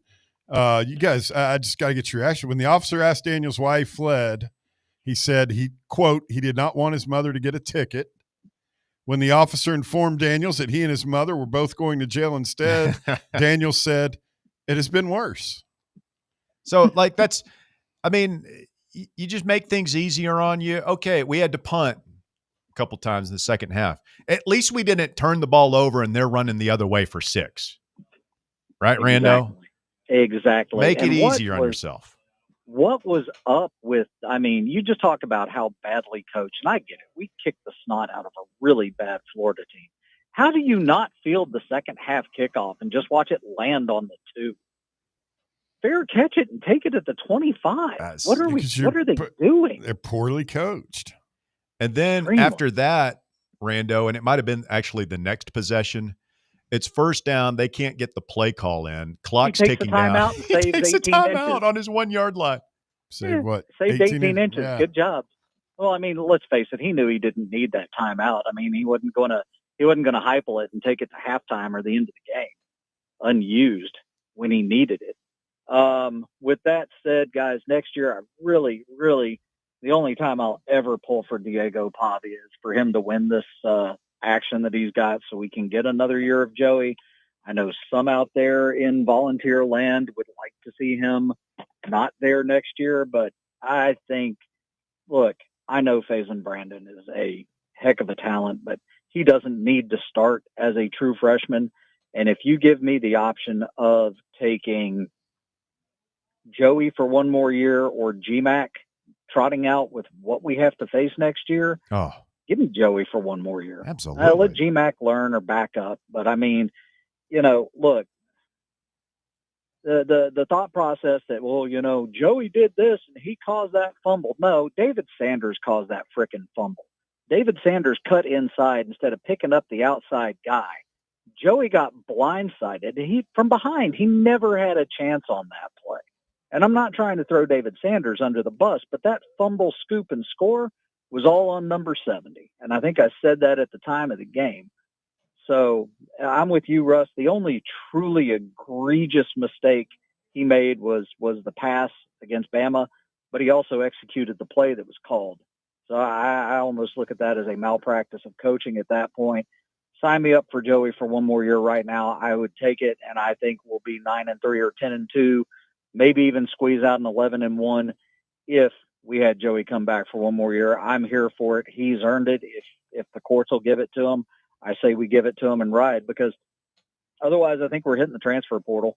I think we're looking for somebody like Aguilar in the transfer portal that's a one-year guy. So I say you ride with who you got, as long as the authorities in power will let him come back for one more year. I say sign him up now, and let's get ready for whoever's going to be running the show in 27. So that's what I got, guys. Let's go beat Vandy, and I will talk to you more later in the week. Or do we have a Friday show or no? Yes, we will be. The only day we're going to miss this week is Thursday. Of course, so, as expected. Friday, if y'all are in town, come see us at the Casual Pint North Show for a special Black Friday edition of The Drive. Thank you, Rando. We got to get out of here. Stay with us when we continue. Breaking news on the mascot front. Stay tuned. It's Fan Run Radio. We're back with more right after this. The Drive. Big Orange Country's home for sports. This is Fan Run Radio. White Claw is taking hard seltzer to new heights with White Claw Surge. At 8% alcohol, White Claw Surge is a stronger wave of refreshment that doesn't compromise on taste. Available in 4 bold waves of flavor like ripe blackberry, citrusy blood orange, zesty natural lime, and tart cranberry. Check out your favorite retailer in-store and online for the White Claw Surge Variety 12-pack and 16-ounce single-serve cans. White Claw Surge. Please drink responsibly. Running a business, coaching a team, planning your next big event, you need more than just gear. You need SM Athletics and Logo Solutions. Custom uniforms, branded apparel, promotional products, done right, done fast, and built to show off your brand with pride. From local businesses to high schools to major universities, SM Athletics is trusted by winners. Get real service, get real quality, get noticed. SM Athletics and Logo Solutions, where your brand comes to life. Visit smathletics.com and let's build something great together. What if I told you you could pay off your home in an average of 7 years without making more money or spending a dime less, simply by changing how your mortgage is structured? Sounds impossible? Let me show you how it works. I'm Chris Burleson with University Lending Group, helping families across the U.S. save thousands in interest and own their home years sooner. Don't believe me? Give me a call at 865-388-7634 or visit smartloantn.com to learn more. NMLS number 332941. North Knox Siding and Windows is a complete exterior home improvement company that can help you with all your home exterior needs. If your home needs new siding, windows, doors, gutters, handrails, a deck, or a new roof, then give my friends at North Knox Siding and Windows a call at 865-689-0505. You can also visit their showroom at 5618 North Broadway. Locally owned and operated and proudly serving all of Knoxville and the surrounding areas, North Knox Siding and Windows. Online at northknoxsidingandwindows.com.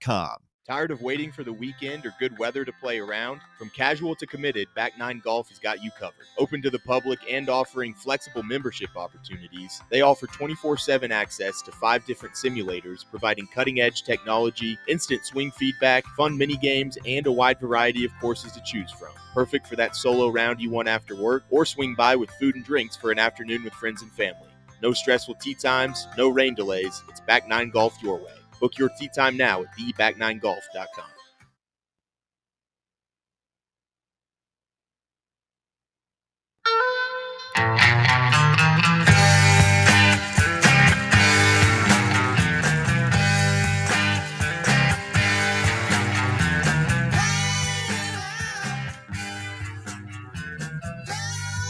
Fan Run Radio, the drive continues. Let's go to the Fan Run breaking news desk this afternoon. What could it be? Official release from the University of Tennessee announces the retirement of Smokey 11 as the official mascot of the Volunteers. Is this a fellow that had some anxiety issues, amongst other Just things? 2 seasons. This means there will be no live mascot running through the tee at the home finale. This guy just couldn't do it. He just had to retire. Couldn't handle the workload. Like Roberto Duran, no Moss. Wasn't Smokey up to the said task. no. Yeah, he's Can't out. do it. Raised his paw. This is a dark chapter in Tennessee mascot history. I will say, I always forget until, we saw that guy at one of our remotes at Calhoun's brought one out there. I always forget those dogs are kind of sneaky big.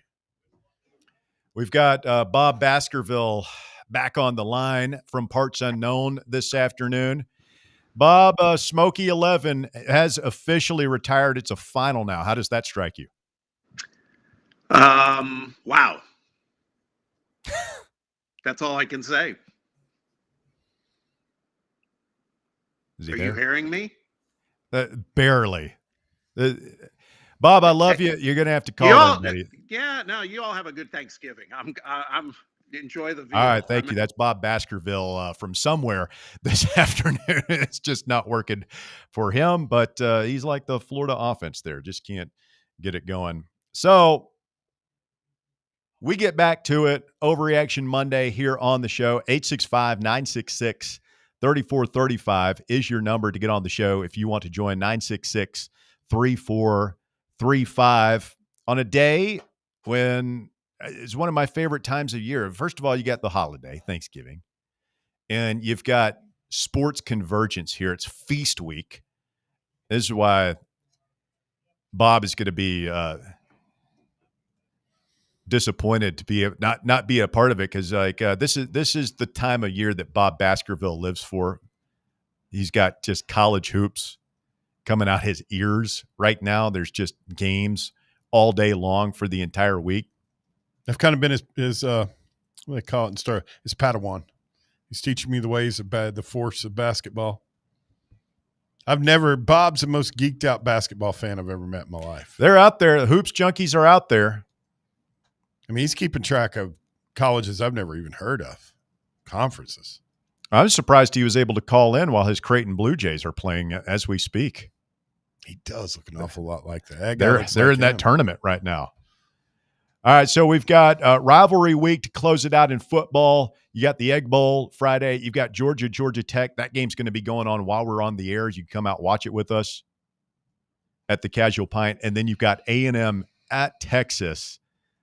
SEC football all day Friday. And the drive, are you kidding me? It's how we do it. You've got Louisville and Kentucky. Kentucky has to win that one to get bowl eligible. Yeah. There's a whole list. I saw the list of teams that need a win. They don't have enough teams for the bowls right now. You've got Clemson at South Carolina. South Carolina is actually like a 3 or 4 point favorite in that against Clemson. God, who to root for in that one? Wee man? You've got FSU at Florida. God, that's what is it you always say? If that game broke out in my backyard, I'd close the curtains. That is just two programs falling on hard times. And then you've got the Iron Bowl at Auburn. Did they find their quarterback down there? I mean, they've had a pretty solid defense all year. That's the one that intrigues me. Jordan Hare's going to be rocking at night. Oh, yeah. Yeah. You think they could upset Alabama? Sure.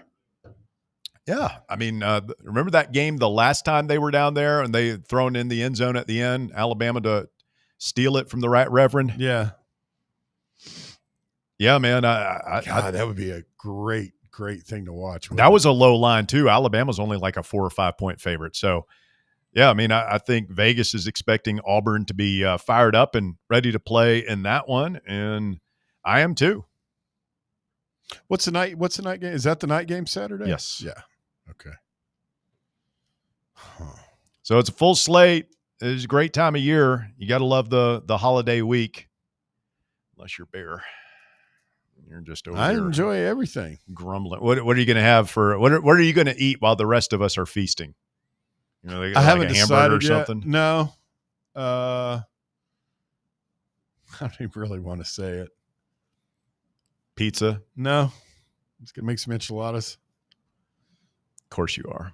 Enchilada casserole. A little rice, of course a little you are. refried beans, a little Mexican Thanksgiving. Mexican Thanksgiving. Yeah. Even Mexicans eat turkey and stuffing on Thanksgiving, Bear. There's no such thing as Mexican Thanksgiving. A fiesta Thanksgiving, then. I'm going to have enchilada casserole, maybe some Mexican rice, refried beans, even some sopapilla for dessert. You buy all that from one of your Mom Donnie state-run grocery stores or something? No. You make a special trip for that? No. There's a little Hispanic grocery store in my neighborhood. Yeah. Norvell is back. Wilcox is out. I'm surprised you didn't have Art Briles being hired today by Eastern New Mexico in your top 4 at 4, your coaching update there, Walker. That's big news. Is it really? I don't know. How old is that dude now? Like, I can't believe he's still. I saw the headline. I'm like, he's still coaching? He's got another job? I'm Coach Briles. What if they go down there and start? What division is that? D2 ball? D3? What is Eastern New Mexico? I don't know. It can't be. You D1. went to school close to there. You never heard of him? What's going on in Eastern New Mexico? You ever been to New Mexico? I've driven through it a couple times. Just a lot of desert? Yeah. Southern New Mexico, you feel like you're driving through Mars. Everything else is about the same, just not as dusty. Driving through Albuquerque is pretty cool and easy, though. They have it set up pretty well right through. But it's just a lot of desert, a lot of rocks.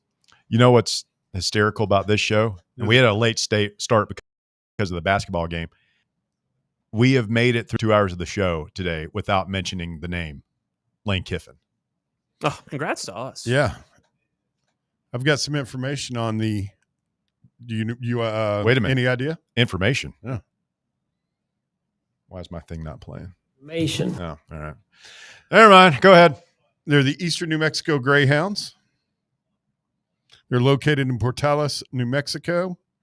They're Division II, and they're a member of the Lone Star Conference. How long have they been in that conference? Has to be a long time. No idea. Long time? A lot of time they've spent in that? They've just been like, if you're watching the clock, like how long would you say? You've got one staring at you, and you like to lord it over everybody. Quick timeout. Hour number 3 of the drive coming up. The Drive. Inward Half is committed to the game and the memorable moments that happen in between. From the tee box to the tailgate, from the green to the big game.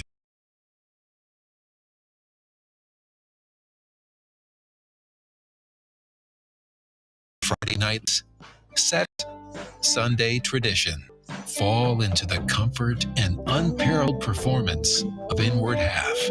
This fall, enjoy the walk-in.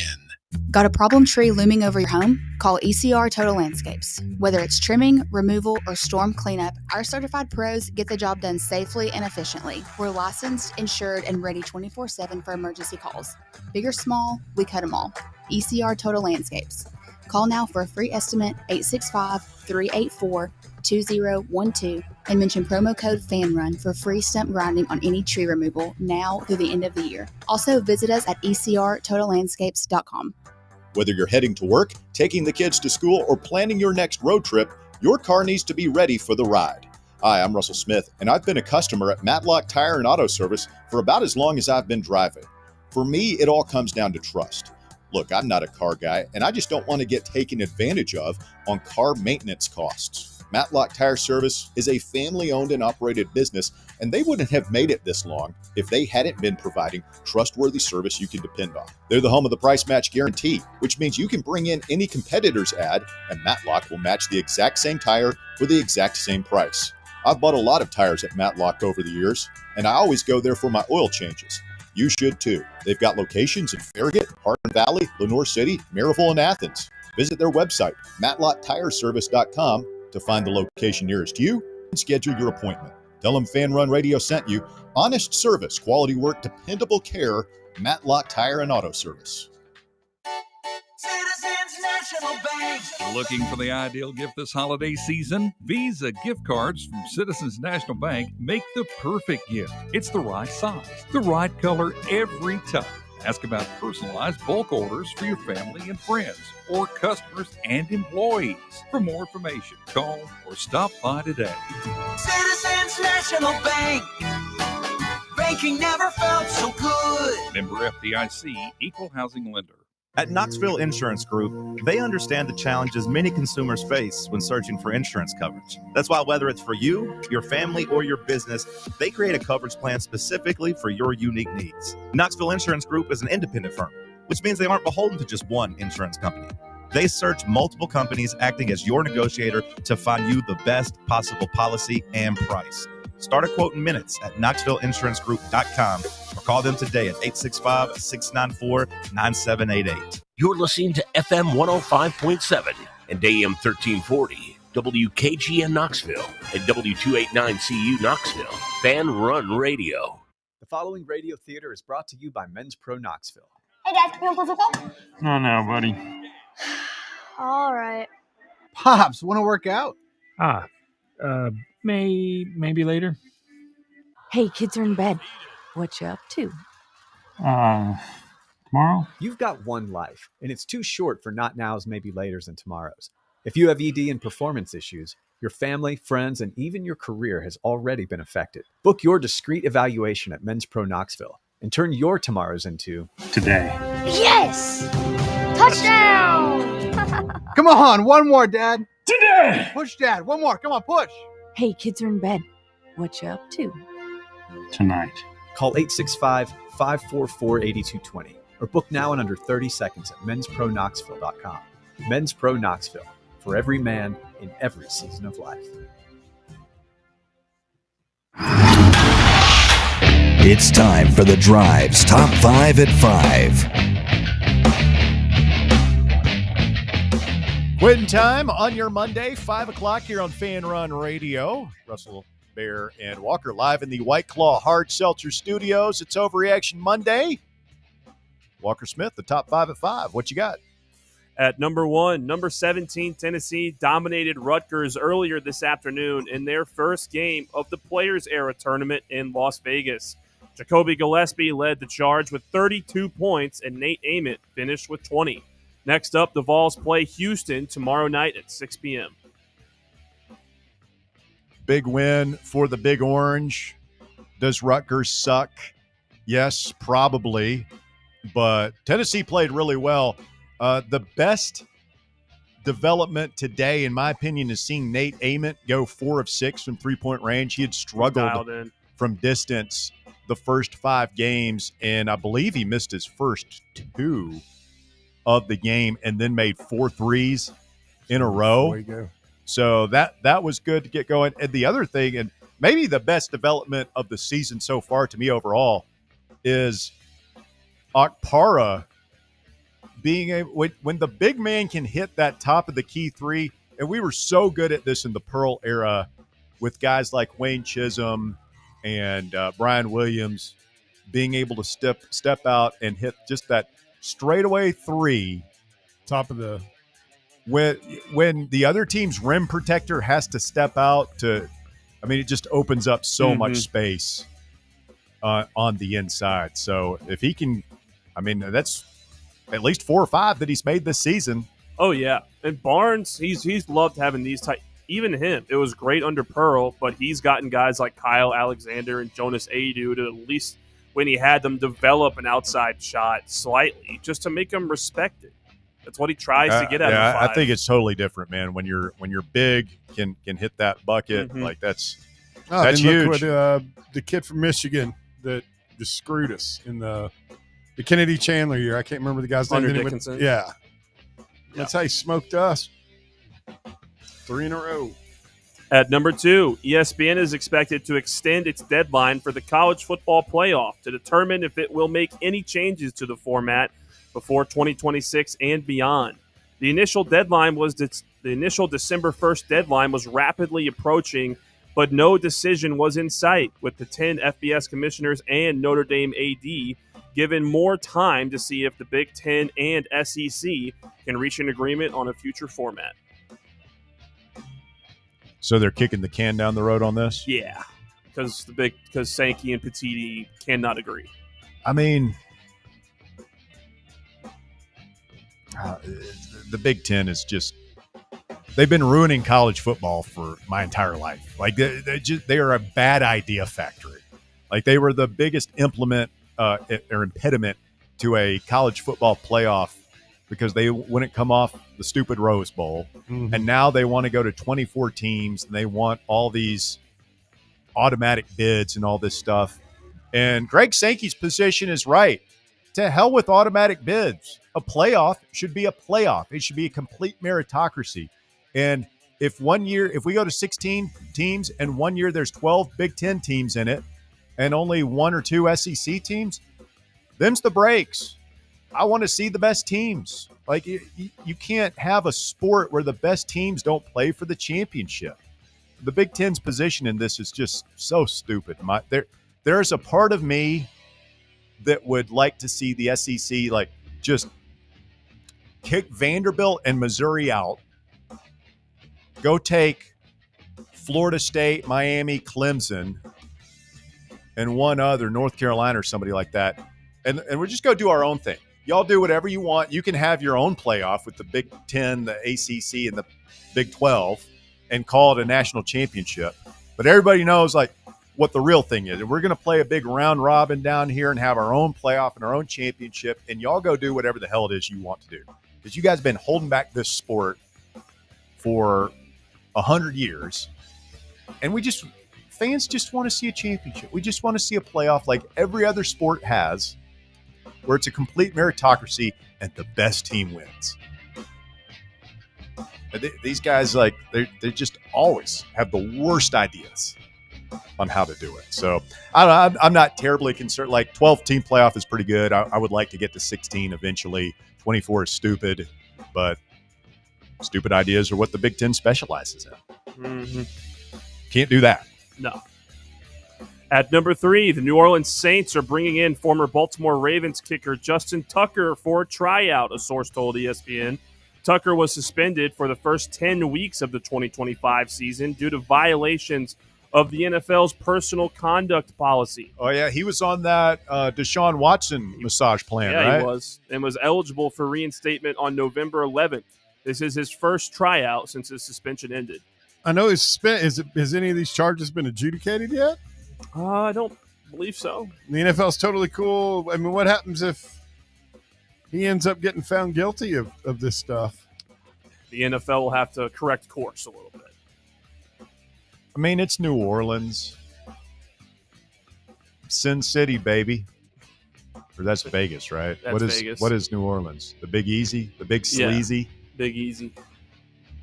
He can go down there and get himself a little rub and tug. I'm sure.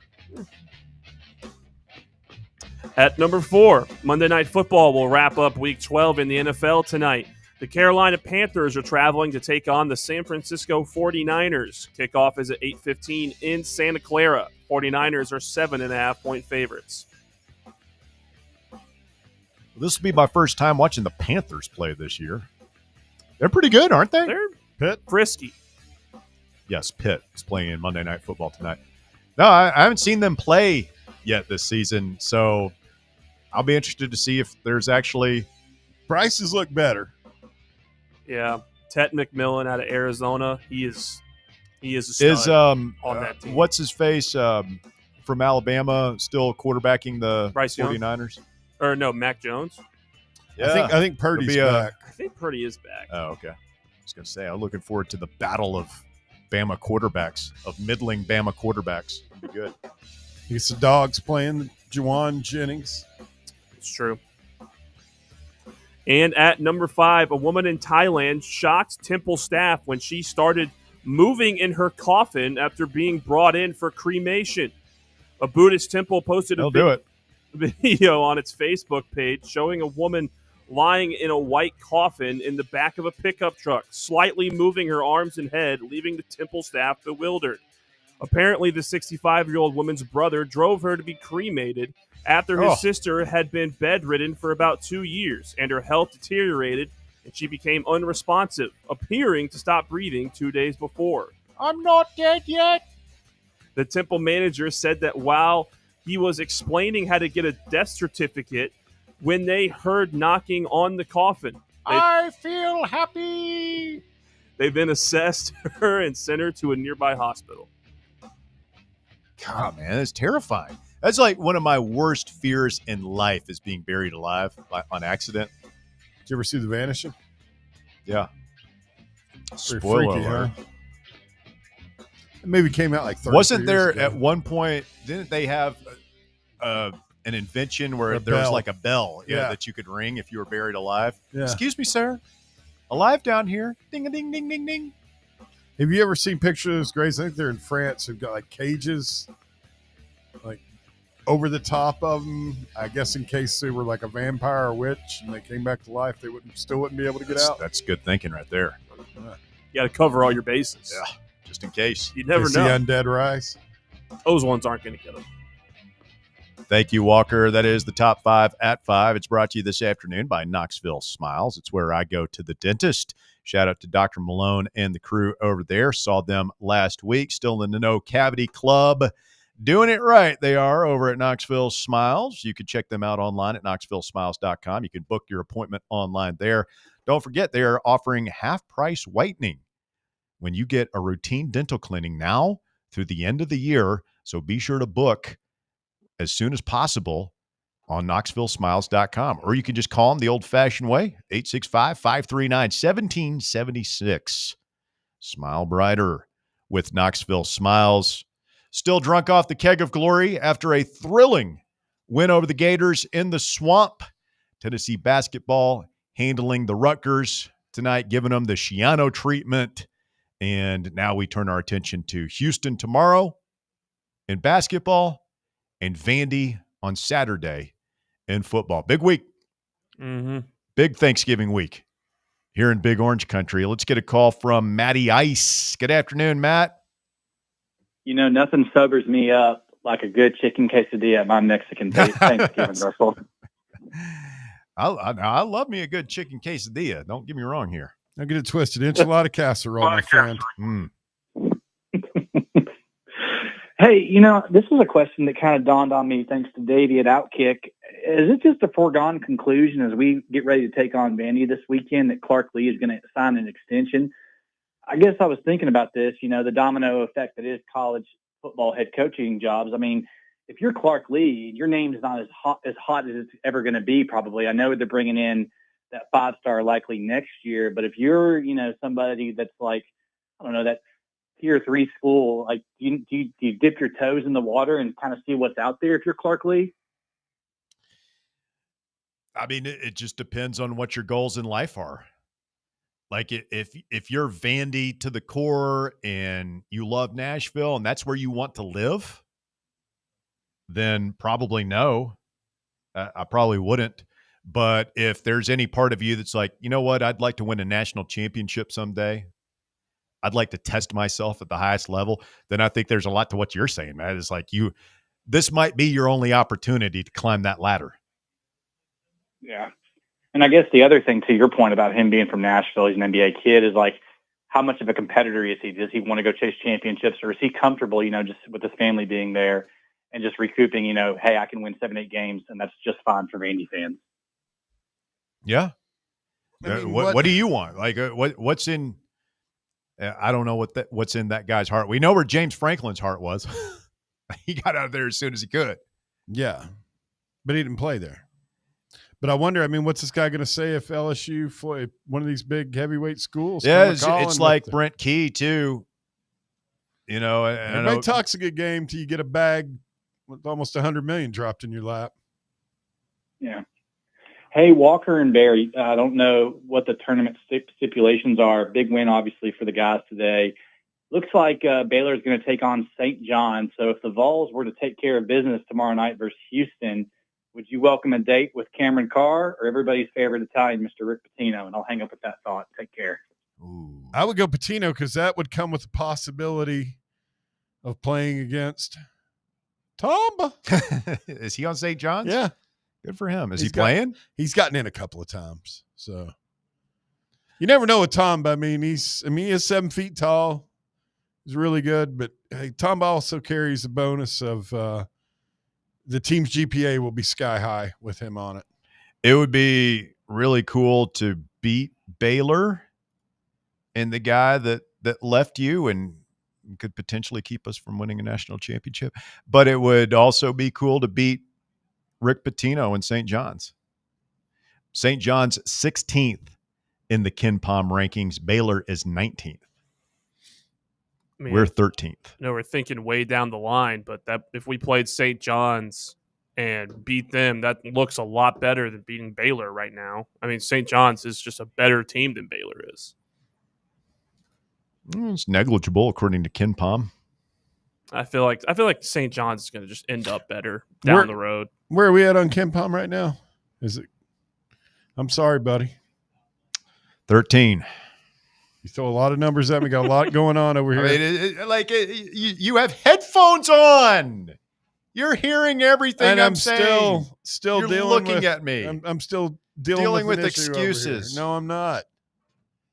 I'm just not going to put all our business out there on Front Street the way you will. Back channels are buzzing right now, buddy. You don't have you can just. So we're 13th. We certainly are. Let's take a quick break. The drive continues. 865-966-3435 is your phone number. You can call or text us there. 966-3435. More Fan Run Radio coming up.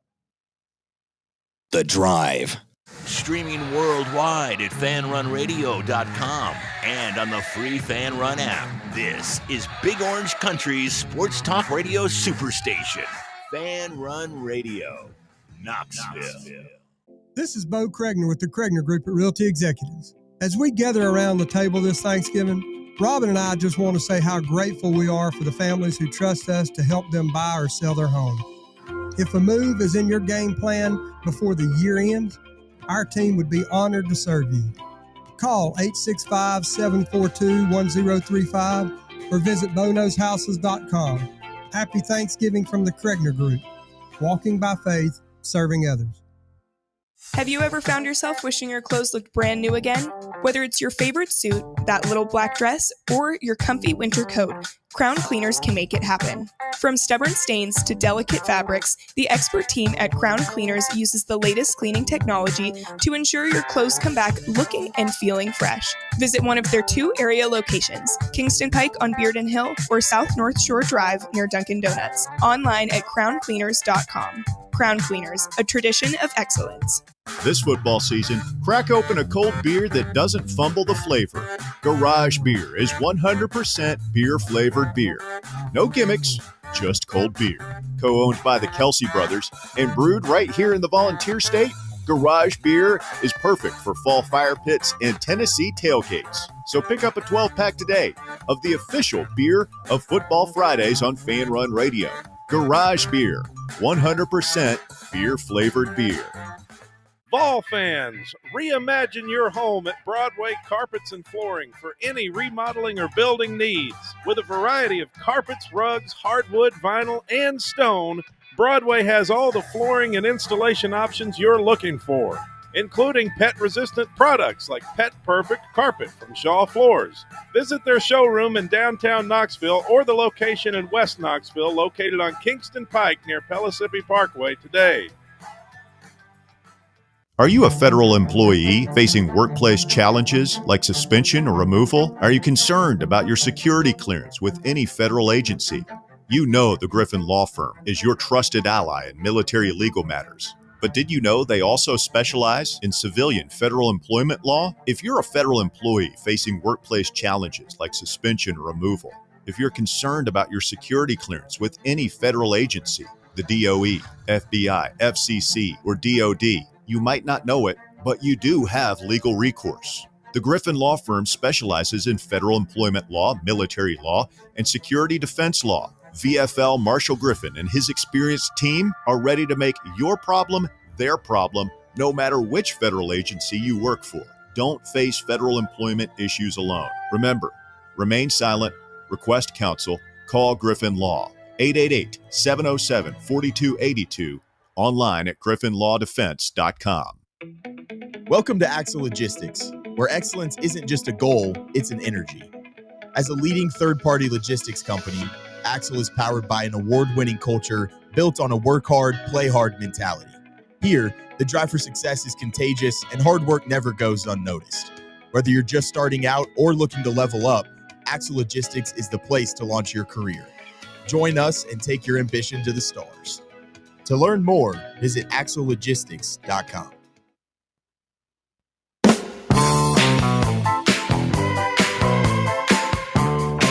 Fan Run Radio, the drive continues. 105.7 FM, 1340 AM, online, fanrunradio.com, and on your free Fan Run app.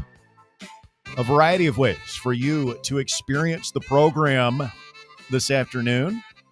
It's Overreaction Monday, taking your phone calls, 865-966-3435. Shout out to the folks watching along on YouTube. Appreciate all of you. Do us a big favor, smash that like button, hit the big thumbs up there, let everybody know you're watching and enjoying the show this afternoon.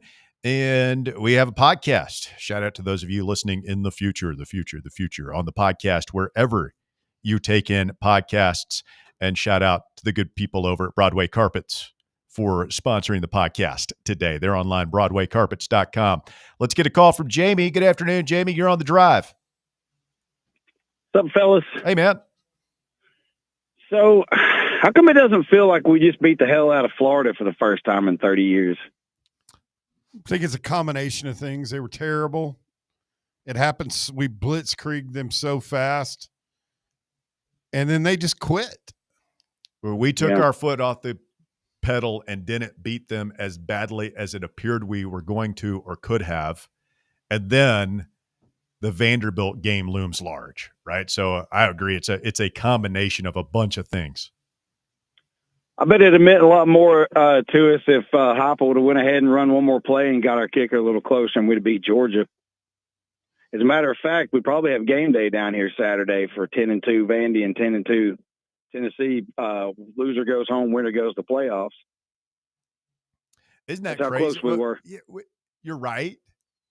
But it also, it does not feel like we are a playoff team, does it? Our defense just is not good enough. But we could have been in the conversation. Defense looked good Saturday. I mean, I know we're playing not the greatest offensive team in the world, but and they look good Saturday. Golly. Well,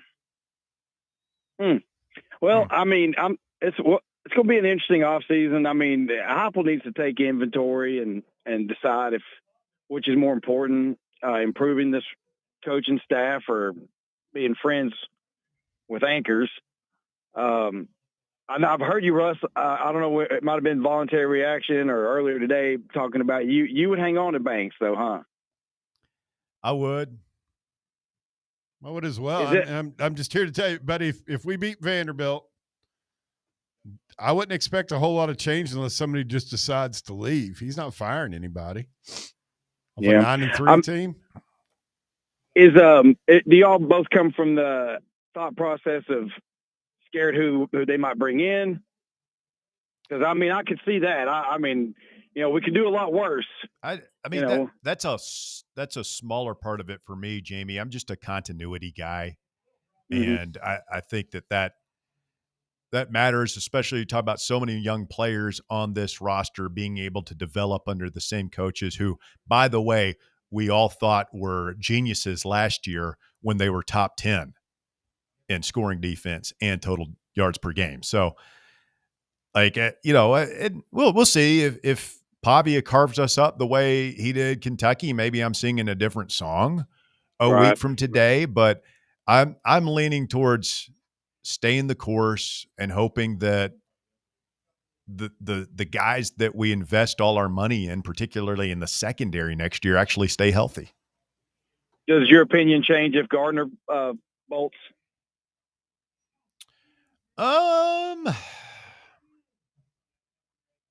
Probably not. Probably not. I don't think you change coordinators just because a position coach leaves. That seems pretty extreme to me. No, you're right. I mean, when you put it that way, but when we, that's the 10,000-foot view. But here down on the ground, we know this defense is as filthy as it is when it is filthy because of one guy, and it ain't them Tim Banks. It's Rodney Garner. I mean, we'll all agree on that, don't we? No, I don't think you not giving Banks enough credit. I mean, like Russ said last year, we weren't. I mean, he lost a first-round draft pick and an all-SEC type and his two corners. Boo Carter, whatever happened there, and then we've been beat up a little bit in in the defensive line. And my biggest complaint this year right now, our linebacker play has not been good at times, but I mean, Banks kind of. I mean, honestly, Jamie, you have to know his hands are tied on what he can do and get into with what he's got on the back end. The guys that we're playing are not as good as Jamad McCoy and Ricky Gibson. No, you're right, and I can give him a pass on the secondary, but what's the excuse for linebacker play? Where's our SEC linebackers? I mean, Arian Carter is the best player we got. Is he all conference? Well, he's played most of the year, gutted it out with double turf toe. Yeah. Yeah, I think Carter's pretty good. I think T-Lander is serviceable. I think Perlotti is a budding star. I'm wondering why we're playing Ben Bolton the other night. I don't know. I don't know if that's Inge or Banks' decision there, but I mean, you can get better there as well, for sure. Who is 42? Is that David West? Tyree West, yes. Tyree West. What year is he? He's a senior. This is it for him. Figures. Well, I mean, he's another one. He's kind of been banged up all year, just nagging stuff. But I'll tell you what, guys, and I'll get out of the way. The watching Ethan Davis play, that goodness gracious, man, that guy is a freaking weapon, man. How many more years we got that guy? At least one more, and he's another guy that's been like, he had a separated shoulder, and that thing's not 100%. Like, that doesn't heal during the season, so he missed a big chunk of games. But man, I mean, you saw a glimpse. Like, if he can put it all together, stay healthy, he's a game changer. I mean, you used the word. He's a weapon. Yeah, I mean, wide receiver, just a gigantic wide receiver. All right, guys. Well, I'll get out of the way. It's just I got a buddy of mine lives in Utah. We both went to Carnes, and he hit me up after he said Beavers 14, Gators nothing after Bishop scored his second touchdown there. I thought that was awesome. And Bishop, man, he plays like somebody who grew up here in Tennessee. Here in East Tennessee. That's how he plays, man. Just it's all business out there. We're not taking plays off in his hustle. I love everything about him. I just wonder what this offense would look like if we had an NFL running back. And that's no slight at Bishop, man. I love the way he played. He's given us all he's got, and it's good enough. But I just always have thought, man, if he could just get somebody who's going to play on Sundays in here, what that would look like. I see the holes, and it just seems like every time we get into the secondary, it's just like, man, bust through one of the, don't let the first guy who puts his hands on you get you to the ground. And I just see that. And I know I'm going to be looked at as being negative about Bishop, but I got to reiterate, I like the kid. I love what he does for us. But all right, guys, let's move on and see what we can do with Vandy. Y'all hang in there. Thank you, Jamie. I like Bishop too. He's one of but those. I'd like to see David Gabriel George. Oh yeah, be running back one. Sure. The last two guys that played running back here both playing the NFL on Sunday. Yeah, and I can't remember how highly touted either. I know Sampson was not. Jalen Wright had some more. He had more pop going into the league than. I mean, I don't think either of those guys were. They're certainly not on the level David Gabriel George is in terms of recruiting reputation. Oh no, coming out. It just makes me wonder. It's like as good, as productive as running backs have been, all kinds of running backs in this system. Like, what would a superstar look like back there? Well, you might be getting set to find out if we can get David Gabriel George out of Baylor School down in Chattanooga.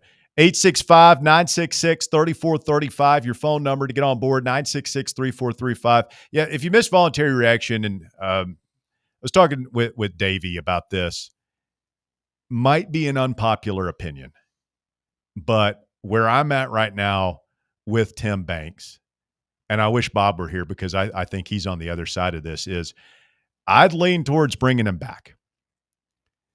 And I just, I'm a big continuity guy. I think you keep your same terminology, your same system. That's helpful for your players. You don't want them learning new stuff next year, which is going to be a big year. And I think that Banks did a really good job in 2024. And we had a ton of money tied up in Jermon McCoy, in Ricky Gibson, and Boo Carter. And I guess they made the calculation that if our corner and nickel play is that good with those three, then, and by the way, we're getting Colton Hood to go. I mean, could you imagine if we had four of those guys, like Boo's head screwed on straight, the other two healthy, and Colton Hood? They made the determination that if we're going to be that good at corner and nickel, it won't matter. We can skimp a little bit on safety, and they won't have to be that good because we're going to be so good on the outside. Well, Jermod tears his ACL, doesn't play this year. Gibson gets hurt in the first game, basically doesn't play this year. Boo is whatever. Whatever happened there. Yeah. And thank God for Colton Hood, by the way. So I think the determination I would make for next year is we're probably not going to get bit that hard by the injury bug at one position. Again, knock on wood. Might be tempting the wrath of the whatever, high atop the thing, even saying that.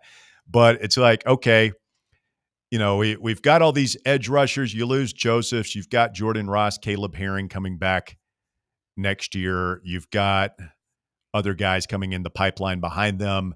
You're pretty stocked at defensive line. Yeah, you probably got to go in the portal, find another tackle. You've got Weathersby, Dye, Lofton coming back on the outside. You're pretty good up front. You've got T. Lander and Carter back for another year. You've got Perlotti, Burns, Harmon coming back behind them. You're pretty good. You're pretty stocked there. Is Gibson going to be healthy? You got him and Redmond at corner. You feel pretty good about that.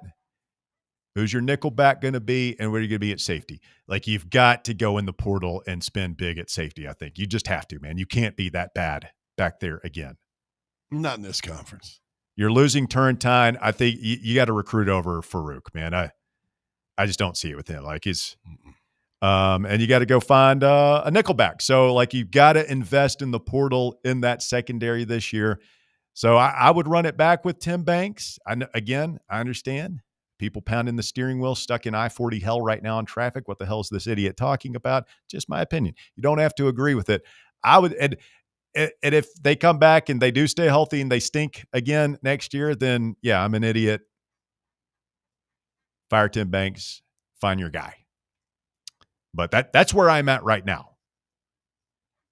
Your thoughts, 865-966-3435, your phone number to get on board. It's Overreaction Monday on the drive this afternoon.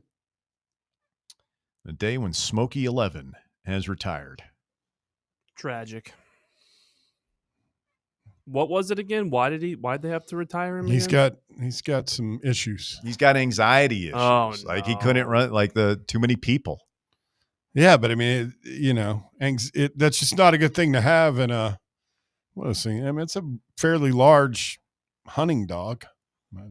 Yeah, you know. I mean, it's just not a good idea to be running around with a dog that big. I think they have a Smokey 12 on standby. He's not ready yet, apparently. No, how do they let this happen, man? We can't go to. You see blue tick coonhounds all over. I know it's like the one family that like. We can't go get another Smokey. Whoa, Russ, whoa. What do you mean, whoa? Whoa, no, we can't. Why not? It's not in the same line. The same line? What is this, damn Game of Thrones or something? Like you got to have... People, they're serious about this monarchy stuff. of Smokies? I don't know. Tradition. Why are you serious about Thanksgiving? It's a tradition. Yeah, that's a great comparison, Bear. Just get a damn dog out there. Put the Smokey thing on him. Like nobody... I could prepare you a Smokey lineup out of, random blue tick coonhound that I find wherever. It's not of the bloodline. And then whoever that family has, and nobody would be able to tell the difference. Nobody. Probably not. No, not probably not. Definitely not. So what are we talking about, man? Let's just go get a Smokey. There's lots of blue tick coonhounds out there. We'll go through a couple of them, find one that can stand being in front of a crowd. How hard can it be? I imagine there's probably a lot of training and acclimation that goes into getting a dog ready to do that. Act like it's easy. You're acting like it's hard. I'm just saying you can't just thrust a dog in a crazy situation like that at game day and predict how it's going to react. Okay. It's a damn animal. It's a dog, okay? It's not going to go off its leash and start attacking Well, people. no, I'm not saying that, but it could either, curl up in a ball and start shaking and crap all over itself, or it could get real aggressive. There's no telling how it's going to react. Then we'll go get another one, and we'll keep doing it until we find one. Call him down there, man. You got all the answers, buddy. Call down there and make your voice heard. But what do you think we're doing right now? This is a radio show. People are listening. How is there not a backup Smokey for senior day? Even the family on the farm doesn't have a backup, another Smokey that could fill in for one game. This isn't Mike the Tiger, okay? We're not looking for some exotic like eagle or something that we have to train to fly. It's a dog. Right? It's a dog. We're talking about a dog here. We're like, oh my God. I'm just saying, I think that there's probably a pretty good amount of training. This isn't Cock Commander. There's a pretty good amount of training. What the hell do you have to train that thing to do? I don't know. What do you have to train? The cock-a-doodle-doo thing? Listen, man, if you cut me the check, I'll quit this job right now. I'll go find you a Smokey, and I'll have this thing settled by Saturday. By Saturday. It's easy. It will go off without a hitch. Oh, okay. What? You don't think I can find a blue tick coonhound, put a little bib on it, and run it out there on a leash without anything going wrong? No, Russ, I don't have faith in the ability to be able to do that. Yeah, I mean, it looks like such a hard job walking a dog on a leash. Oh my God, what can we? Couldn't imagine walking. Have you even I mean, you have no idea. No, you have no idea. You want to just argue right now. You know I'm right. It's a dog, people. It's a dog. It's a hunting dog. It's got nerves of steel. Well, these things are high strung, man. There's hundreds of them, probably thousands locally. We'll find a Smokey. We'll put the bib on him. We'll go out there. We'll have a good old time. I bet that there's some Vols fan out there who has one of these dogs and has been waiting for an opportunity to get his dog on the field. This is the moment. How many blue tick coonhounds named Smokey are there in East Tennessee right now? Because if you have one of those, you have to name it Smokey, right? You don't get a blue tick coonhound, you're a Tennessee fan in East Tennessee, and name it Bill. No. No, I don't think you name a regular dog Bill, but do y'all want actual facts? You just want to just keep going by the seat of your pants over there. Oh, please, Bear. I mean, you are known as the facts man. It's your amazing. reputation as well. Oh yeah, I mean it's well known because that's your propaganda you've been cranking out for 10 plus. Smokey the mascot receives regular training, including sessions 2 days a week to acclimate him to the loud atmosphere of games. Train him how to be comfortable with crowds, posing for pictures. He's got to recognize hand signals, Russ. Recognize hand signals. The training goes beyond basic obedience, focusing on being friendly with people and ensuring he is comfortable in meet and greet situations. There you go. We're not asking for him to do the whole meet and greet. You make that sound like it's algebra. That's basic dog obedience. I had a dog when I was like 5 years old that could do all that stuff. Sit, roll over, catch. We're not even asking this dog to do the whole meet and greet stuff. We're just asking him to run through the tee. The tee and then just sit there on the sideline. Get out of the way. Don't get run over. Have they ever said what it is that he's doing at the games? I mean, is he getting aggressive? Take him out. Like he runs through the thing and then they take him out because he's got a little anxiety. He gets. And how does what I'm asking you is, how does his anxiety manifest? That's what I want to know. Is it through aggression? Does the dog get scared? I don't know.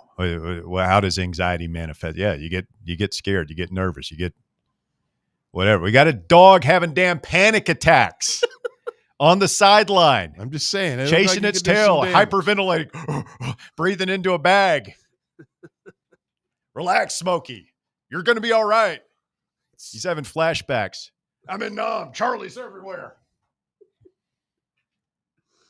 Magic Mike says, it's too bad Michael's closed on Kingston Pike. That would be a great place for the Pavia mom and brothers to get arrested this weekend. Jesus Christ. You know about Michael's new guy? I've heard of it. I don't know anything about it. The old Coke and Poke. I wasn't going to say it on air, but okay. Coke and Poke. Yeah, that's what it was called. All right. It's a nightclub, night establishment on Kingston Pike. Oddly, in a very where on Kingston Pike? Weird. You know where the McDonald's is? If you're heading towards campus, it's a McDonald's before you go up Bearden Hill. Oh, yeah. The OG exactly. McDonald's. It's a weird spot for a place like that to be. Yeah. Directly across the street. Yeah. Kind of. But it was known. It was a known cougar hunting ground, if you know what I mean. Yeah, there was a whole I think Petros is there now. I mean, they tore the old building. College kids could go there and meet a divorced 30-something, 40 Sequoia Hills soccer mom. Yeah. Take you back to her place, show you a good time. It's good work if you could get it. Yeah. Good for them. Glad they had an outlet. Yeah. Whatever happened to the place?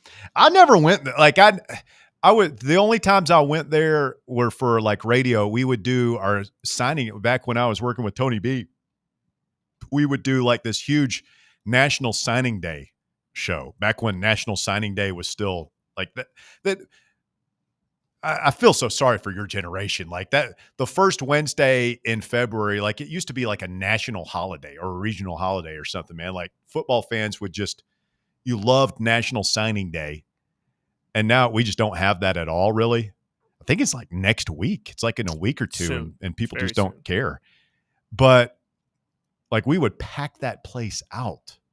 Like could not get a table. Yeah, at Michael's, and it was a big place, man. It was room for 100 people, and like you could not get a spot in there.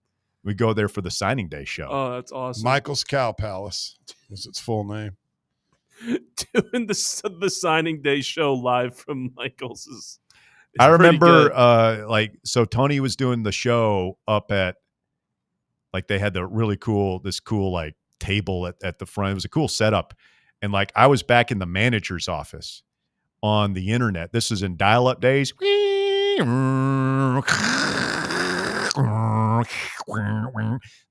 get on the internet, you had to do that. And I'm on like VolQuest or something waiting for Robert Meacham in 2003. Like we're waiting on Meacham to sign. It was between us and Oklahoma. He's from Tulsa. And like, if we didn't know, it was kind of a coin flip. And so like I got the Meacham story because we didn't have phones. Like, it's not on, and I don't even know if we had laptops back then, but I got the story and like brought it out and everybody went crazy. We got Meacham. Yeah. Whole place blew the lid off that place. That was a good signing class, man. That's good. Quick timeout. Coming up, the shocking conclusion of the drive. Speak now, forever hold your peace. 865-966-3435. Your phone number to get on the show. 966-3435. Back to wrap things up right after this. The Drive. You're locked onto Fan Run Radio, 105.7 FM, 1340 AM, and online at fanrunradio.com.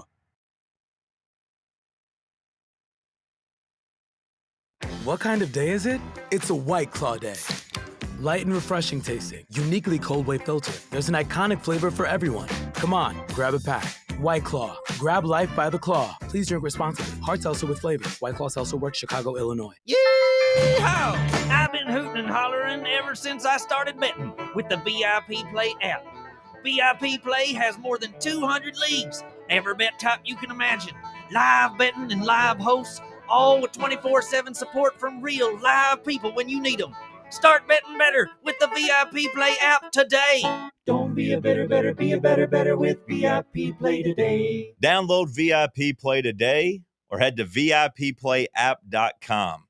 Make sure you use the promo code FANRUN to take advantage of their welcome bonus and so they know that we sent you. Gambling problem? Call 1-800-88-99789. Must be 21 or older and located in Tennessee to bet. Where are the best ribs in the Volunteer State? Rickard Ridge. Who has the best barbecue catering packages in East Tennessee? Rickard Ridge. And where is the most beautiful setting to enjoy a meal with family and friends? Rickard Ridge. Rickard Ridge Barbecue. Just a quick ride up I-75, take exit 134, hang a right, and Rickard Ridge is on your left, just inside Cove Lake State Park. Got a problem tree looming over your home? Call ECR Total Landscapes. Whether it's trimming, removal, or storm cleanup, our certified pros get the job done safely and efficiently. We're licensed, insured, and ready 24/7 for emergency calls. Big or small, we cut them all. ECR Total Landscapes. Call now for a free estimate, 865-384-2012, and mention promo code FANRUN for free stump grinding on any tree removal now through the end of the year. Also, visit us at ecrtotallandscapes.com. Bankruptcy, divorce, personal injury. These are just some of the curveballs life can throw at you. Fortunately, East Tennessee has someone to help you work through these problems and recover. The law offices of Jerry R. Givens. If you're in need of legal advice, call today to set up a free, no-obligation consultation. 865-801-9250. As always, the phone call is free, the advice is free, so what do you have to lose? Call 865-801-9250 or go online to jrglawtn.com. That's jrglawtn.com. The law offices of Jerry R. Givens. Legal expertise you can rely on. Your smile says it all, so make sure it's saying the right thing. At Knoxville Smiles, we believe healthy teeth mean happy lives. Whether it's a routine cleaning, whitening for that big event, or fixing a nagging toothache, our gentle team is here for you. With flexible hours, family-friendly care, and the latest technology, Knoxville Smiles makes every visit stress-free. Don't wait another day to love your smile. Call Knoxville Smiles today at 865-539-1776 or book online at knoxvillesmiles.com. Smile brighter with Knoxville Smiles. It's time to select the North Knox Siding and Windows High School Football Player of the Week. Getting down to it now.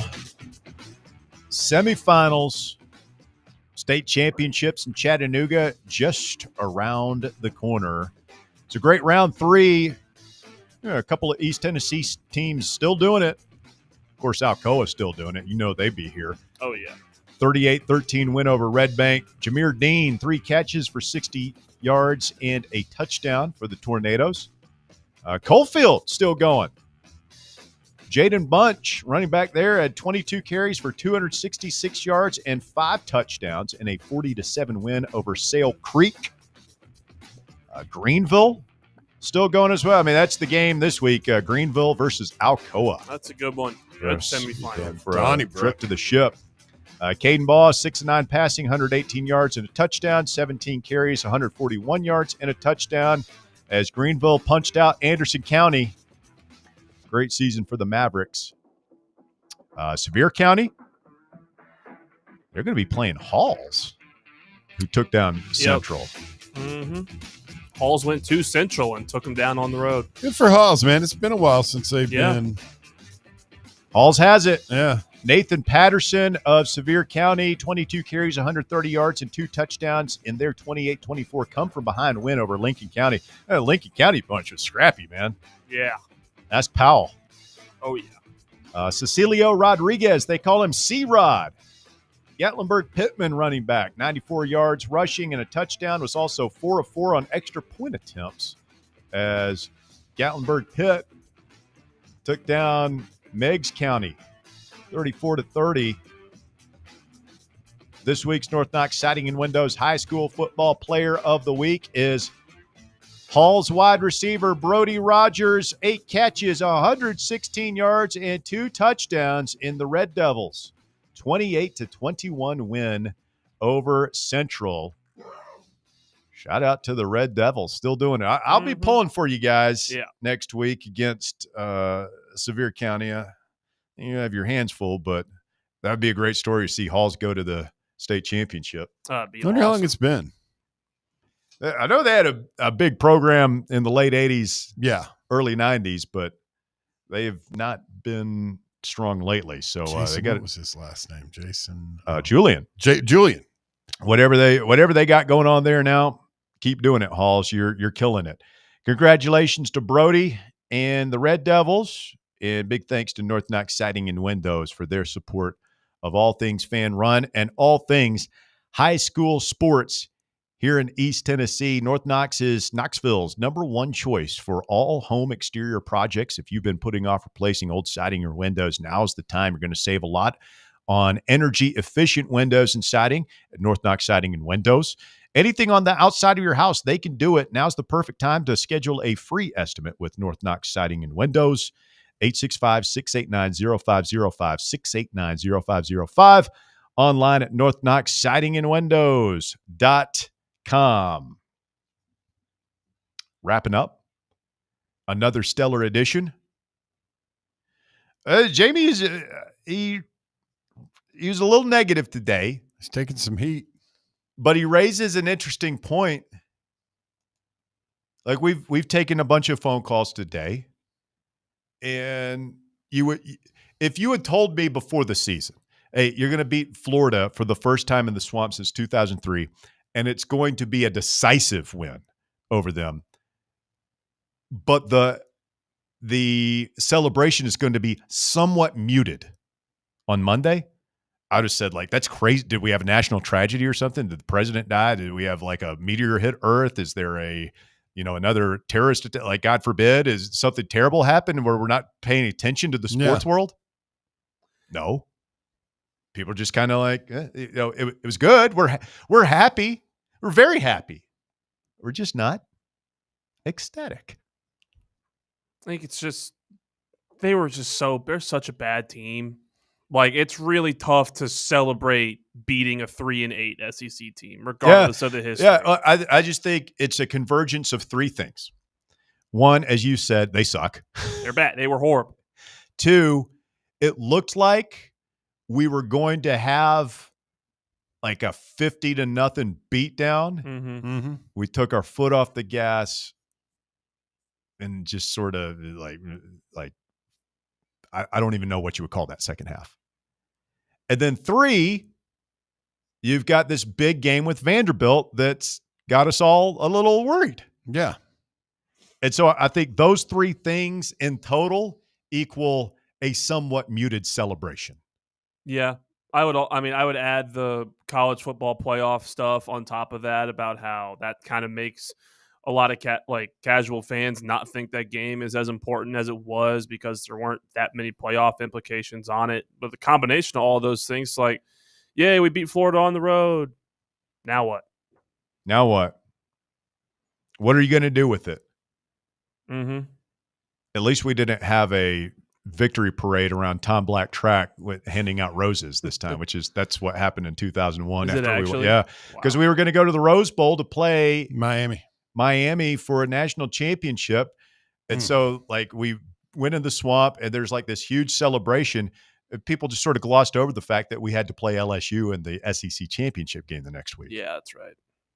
And then we proceeded to knock out their two best players on offense and then lost the game. It's about 8 months and old. Deprived the country of watching what I think would have been one of the all-time great championship games. That 2001 defense from Tennessee against that Miami offense. We were quite a bit stiffer than it was Nebraska that went and played, right? Yeah, they had no business being in it. I watched that game at Bino's house. Really? Shout out to Bino. Heard weekdays from 11 to 1 with Tony B right here on many of these fan run affiliates.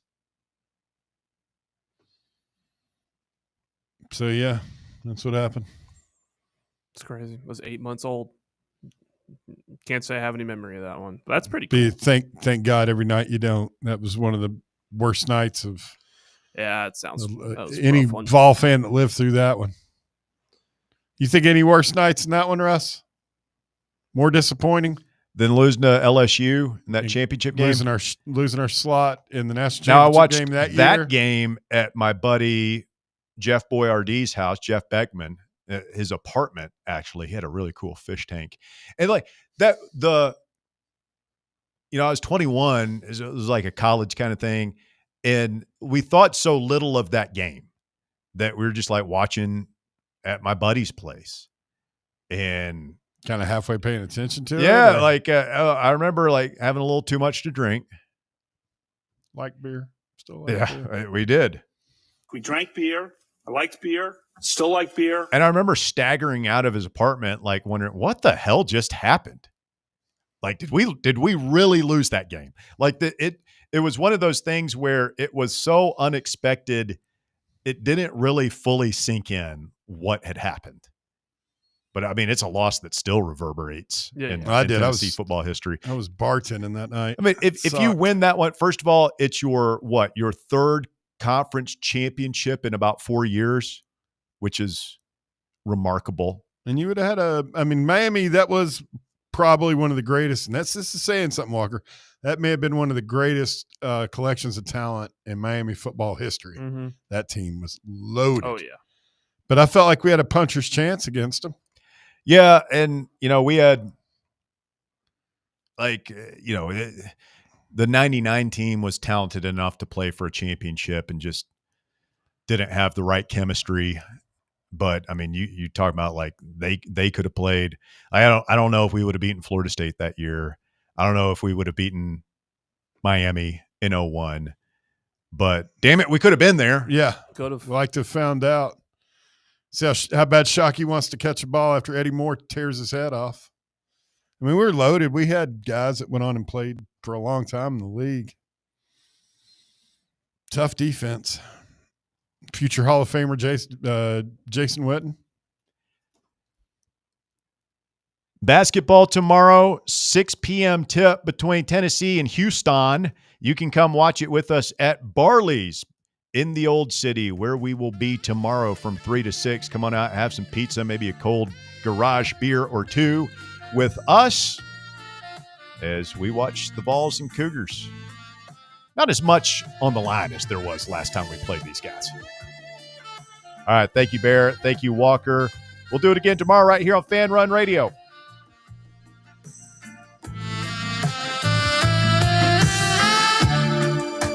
The Drive. Located in Knoxville's historic Old City, Barley's offers great food, live music, the best draft beer selection in town, and now your new favorite place to watch sports.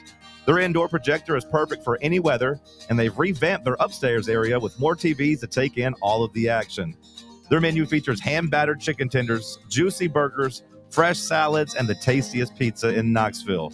You can enjoy their happy hour drink specials daily from open until 6 p.m. Barley's Tap Room and Pizzeria.